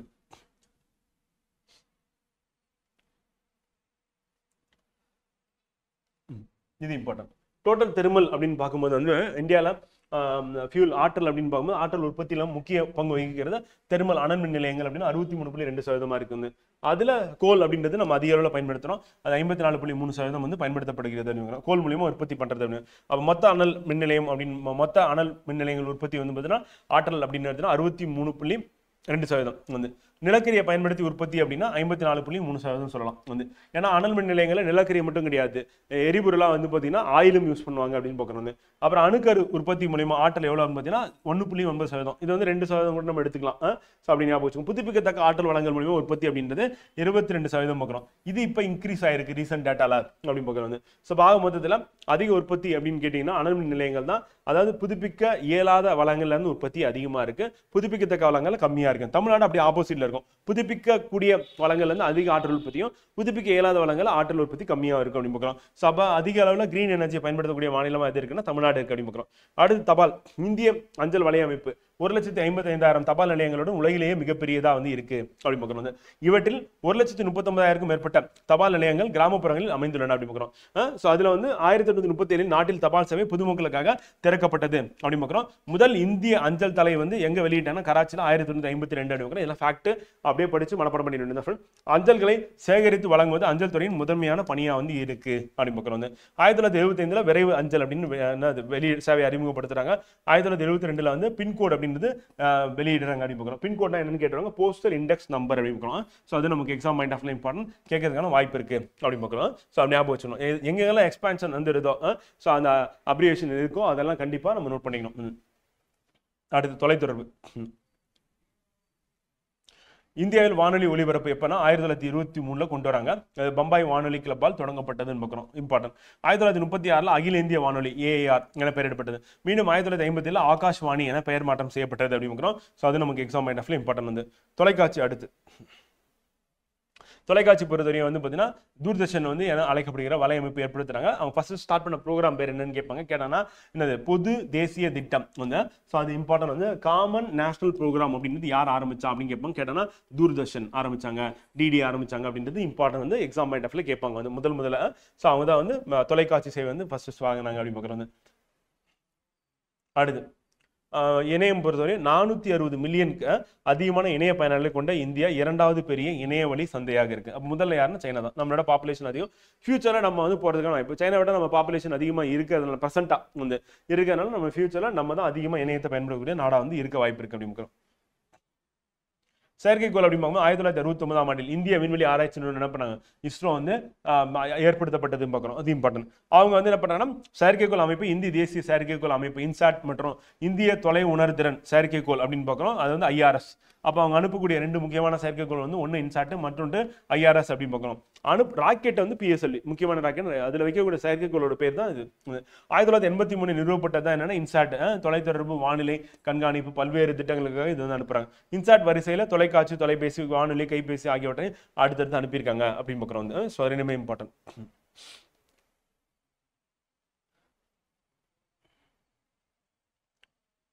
அதில் தகவல் தொடர்பு செயற்கைக்கோள் அப்படின்னும் போது இன்சாட் வரிசையில் ஜிசாட், கல்பனா 1, ஹாம்சாட், எடுசாட் இதுவும் கேட்கறதுக்கான வாய்ப்பு இருக்கு. ரொம்ப பழசு, ஆனால் புக்கில் இருக்கிறதுனால கேட்கறதுக்கான வாய்ப்பு இருக்கு, நோட் பண்ணிக்கலாம். அப்புறம் இன்சாட் 1B அப்படின்றது 1983 ஏவப்பட்ட இன்சாட் வரிசையின் முதல் தகவல் தொடர்பு செயற்கைக்கோள் அப்படின்னு இன்சாட் வரிசையில். ஸோ அது நமக்கு இம்பார்ட்டன் தான் கேட்பாங்க. 2018-19 ஆண்டில் மொத்த உள்நாட்டு உற்பத்தியில வந்து மத்திய மாநில அரசின் சமூக சேவைக்கு எவ்வளவு செலவிட்டாங்க அப்படின்னு பாத்தீங்கன்னா சோசியல் செக்யூரிட்டி வெறும் 7.3% தான். அது கேட்பாங்க வந்து எவ்வளவு செலவு பண்றாங்க, ரொம்ப கம்மியா தான் செலவு பண்றாங்க அப்படின்னு பார்க்கணும். கல்வி அப்படின்னு பார்க்கும்போது இந்தியாவில் கல்விக்கு அப்படின்னு பார்க்கும்போது மனித வள மேம்பாட்டு அமைச்சகம் இருக்கு மத்தியில வந்து அவங்க கல்விக் கொள்கை அப்படின்னு வலியுறுத்தாங்க. 2020 தேசிய கல்விக் கொள்கை வெளியிட்டாங்க. அதான் பெரிய பிரச்சனையா இருக்கு. மும்மொழி கொள்கை வச்சுக்கலாம். இந்தியாவில் கல்வி அமைப்பு அப்படின்னு பார்க்கும்போது 1976 வரைக்கும் கல்வி எங்க இருந்ததுன்னா மாநில அரசு கிட்ட தான் இருந்தது வந்து. அதுக்கப்புறம் என்ன பண்ணிட்டாங்கன்னா பொதுப்பட்டியல கொண்டு போய் வச்சிட்டாங்க. வச்சதுனால இப்ப என்ன இருக்குன்னா மத்திய மாநில அரசு ரெண்டுத்துக்கு கீழே வந்துருச்சுன்னு பார்க்கிறோம். இந்தியாவில் கல்வி முறை வந்து முதன்மையாக 6 நிலையிலே கொண்டது. ஒன்னு என்னன்னா மழலையர் பள்ளி வந்து, அதுக்கடுத்து தொடக்கப்பள்ளி வந்து. ஸோ அப்போ மழலையர் பள்ளி அப்படின்னா அங்கன்வாடின்னு சொல்லலாம். ஸோ அதுதான் தொடக்கப்பள்ளி அப்படின்றது வந்து பார்த்தீங்கன்னா பிரைமரி எஜுகேஷன் வந்து. செகண்ட் வந்து என்னன்னா நடுநிலை வந்து, சரி 3வது நடுநிலை, 4வது வந்து உயர்நிலை பள்ளி வந்து, 5வது வந்து பார்த்தீங்கன்னா இளநிலை, 6வது வந்து முதுநிலை பட்டப்படிப்பு. அப்போ பட்டப்படிப்புனா கடைசி 2ஆ இருக்கு. அதே மாதிரி மழலையர் அப்படின்னு கீழே ஒன்று இருக்கு. ஸ்கூல் எஜுகேஷன் அப்படின்னு போது 1ஆம் வகுப்புலேருந்து 12ஆம் வகுப்பு வரை மொத்தம் 3 ஸ்டேஜ் இருக்கு friend. So primary, secondary, higher செகண்டரின்னு சொல்லுவாங்க. அப்போ பிரைமரி அப்படின்னு நம்ம சொல்லும் போது என்னன்னா 1லேருந்து 5 வரையும் சொல்லலாமா வந்து. செகண்டரி அப்படின்னு நம்ம எடுத்துக்கும் போது வந்து என்ன சொல்லணும்னா 6லேருந்து 10 வரையும் சொல்லுவோமா. அதை எஸ்எல்சி சர்டிஃபிகேட்னு பார்க்குறீங்களா அது. ஹையர் எஜுகேஷன் அப்படின்னா ஹையர் செகண்டரி அப்படின்னு போது 11, 12 அப்படின்னு பார்க்குறோம். அப்புறம் இளநிலை பட்டப்படிப்பு, முதுநிலை பட்டப்படிப்பு அப்படின்னு பார்க்குறோம். அங்கன்வாடி அப்படின்றது மழலையர் நிலை அப்படின்னு பார்க்கிறோம். இந்தியாவில் உள்ள கல்வி நிறுவனங்கள் இந்தியாவில் கல்வி வந்து 10+2 முறையை பின்பற்றுகிறது அப்படின்னு இந்தியா முழுக்க இதுதான், இந்த மெத்தட் தான் ஃபாலோ பண்றாங்க. பல்கலைக்கழகங்கள் அங்கீகாரம் பண்ணி பல்கலைக்கழக மானிய குழு சட்டத்தின் கீழ் தீர்மானிக்கப்படுகிறது. யூஜிசி கீழே யூனிவர்சிட்டி கிராண்ட் கமிஷன் அப்படின்னு பார்க்கிறோம். ஸோ அவங்க தான் வந்து பல்கலைக்கழகத்தை பத்தி முடிவு பண்றாங்க. கல்வித்துறையில வரவு செலவுன்னு பார்க்கும்போது பட்ஜெட்ல மொத்த உள்நாட்டு உற்பத்தியில ஜிடிபியில எவ்வளவு இருக்குன்னா வெறும் 3% தான் இருக்கு அப்படின்னு பார்க்கிறோம். இதுல அதிகமா எதுக்கு செலவிடுறாங்க அப்படின்னா பள்ளி கல்விக்கு செலவிடுறாங்க. ஆனா ஒரு மாணவருக்கு அப்படின்னு பார்க்கும்போது பள்ளி கல்வியில அவங்க செலவிடக்கூடிய தொகை அதிகமா இருந்தாலும் ஒரு மாணவருக்கு கம்மியா இருக்கும். அதே ஹையர் எஜுகேஷன்ல செலவு பண்றது கம்மியா இருந்தாலும் ஒரு மாணவருக்கு அதிகமா இருக்க வாய்ப்பு இருக்கு அப்படின்னு பார்க்கிறோம். அதிகமா தான் இருக்கு அப்படின்னு பார்க்கிறோம். ஸோ அது இம்பார்ட்டன்ட். அடுத்து ஆரோக்கியம், இது இம்பார்ட்டன்ட். இந்தியாவில் சுகாதார வடிவம் அப்படின்னு பார்க்கும்போது ஆயுர்வேத மருத்துவ பயிற்சி, யுனானி அல்லது கெல்னிக் மூலிகை பராமரிப்பு, 3வது ஹோமியோபதி, 4வது அலோபதி, 5வது வந்து யோகா அப்படின்னு பார்க்கணும் வந்து.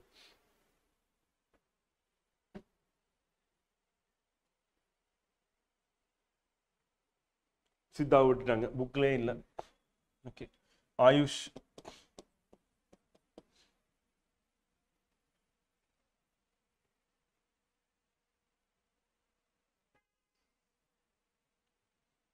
அலோபதி சேர்த்துக்கிட்டாங்க. சரி, okay fine.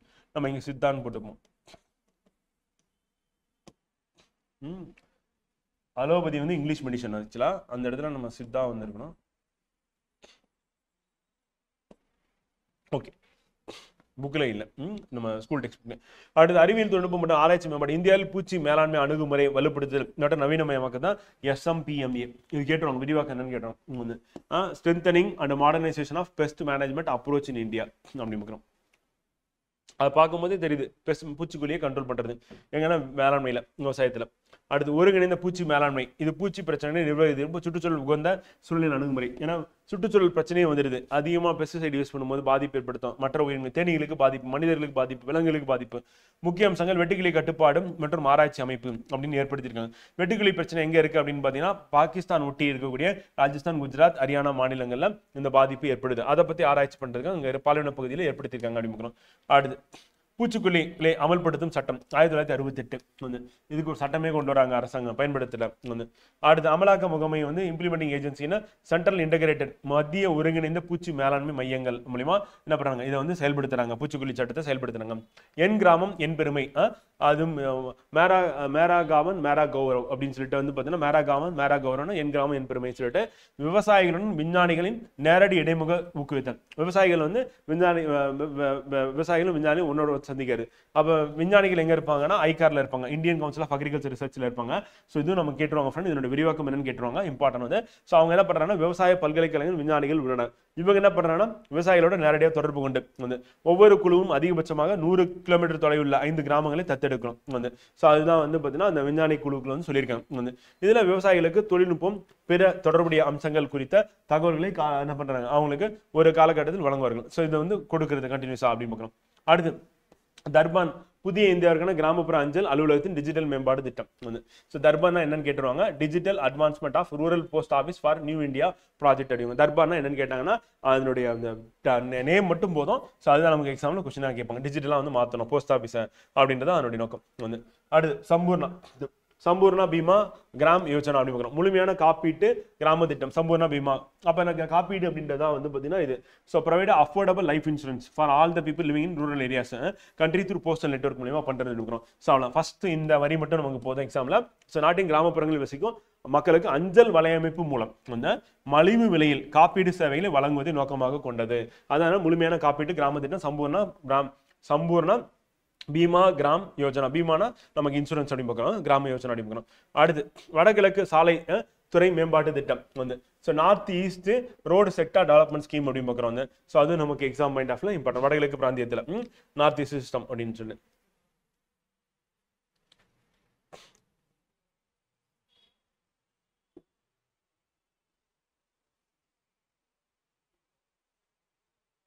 Toner development of north east region அப்படின்னு சொல்லி பார்க்குறோம். ஸோ அதை டோனர் ஸ்டேட்னு. அடுத்து டிஜிட்டல் இந்தியா நோக்கம், அது உங்களுக்கு தெரியும். டிஜிட்டல் அதிகாரம் பெற்ற சமூகமாக அறிவு பொருளாதாரமாக வந்து மாற்றுதல் அப்படி பார்க்குறோம். அப்போ டிஜிட்டல் இந்தியா எல்லா இடத்துலையும் வந்து பார்த்தீங்கன்னா நம்ம கொண்டு வந்து சேர்த்துட்டு இருக்காங்க. அரசாங்கம் வந்து ரொம்ப ஜென்டலானது.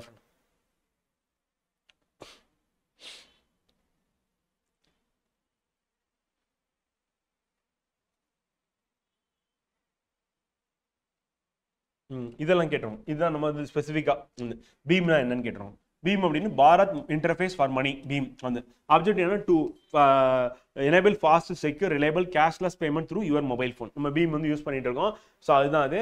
உங்கள் கைபேசி மூலம் வேகமான பாதுகாப்பான நம்பகமான பணம் செலுத்துவதை செயல்படுத்தலை நோக்கமாக கொண்டது. அடுத்து இந்த app makes payment transaction simple easy quickly use unified payment system interface UPI. அப்போ பீம் வந்து எதை யூஸ் பண்ணுறாங்கன்னா யூபிஐ யூஸ் பண்ணுறாங்க. அது மூலியமாக என்ன பண்ணாங்கன்னா டிரான்சாக்ஷன் வந்து சேஃபாகவும் ஃபாஸ்ட்டாகவும் இருக்கு. இதை வந்து மேனேஜ் பண்ணுறது டெவலப் பண்ணது யார் அப்படின்னா வந்து பார்த்தீங்கன்னா national payment corporation of India NPCA தான் இதை வந்து கண்ட்ரோல் பண்ணுறாங்க. இதை உருவாக்க சொன்னது யாருன்னா ரிசர்வ் பேங்க் ஆஃப் இந்தியா தான் உருவாக்கியிருக்காங்க. யாரோட சேர்ந்து அப்படின்னா வந்து RBI வந்து பார்த்தீங்கன்னா நமக்கு இந்தியன் பேங்கிங் அசோசியேஷன் இருக்குல்ல அவங்களோட சேர்ந்து இதை உருவாக்குனாங்க அப்படின்னு பார்க்குறோம். ஸோ அது நமக்கு எக்ஸாம் பாயிண்ட் ஆஃப்ல இம்பார்ட்டன்ட். Okay fine. ஸோ நம்ம என்ன முடிச்சிருக்கோம் அப்படின்னா ஃபர்ஸ்ட் டாபிக் வந்து நேச்சர் ஆஃப் இந்தியன் எக்கனாமி அப்படின்றது கம்ப்ளீட் பண்ணியாச்சு.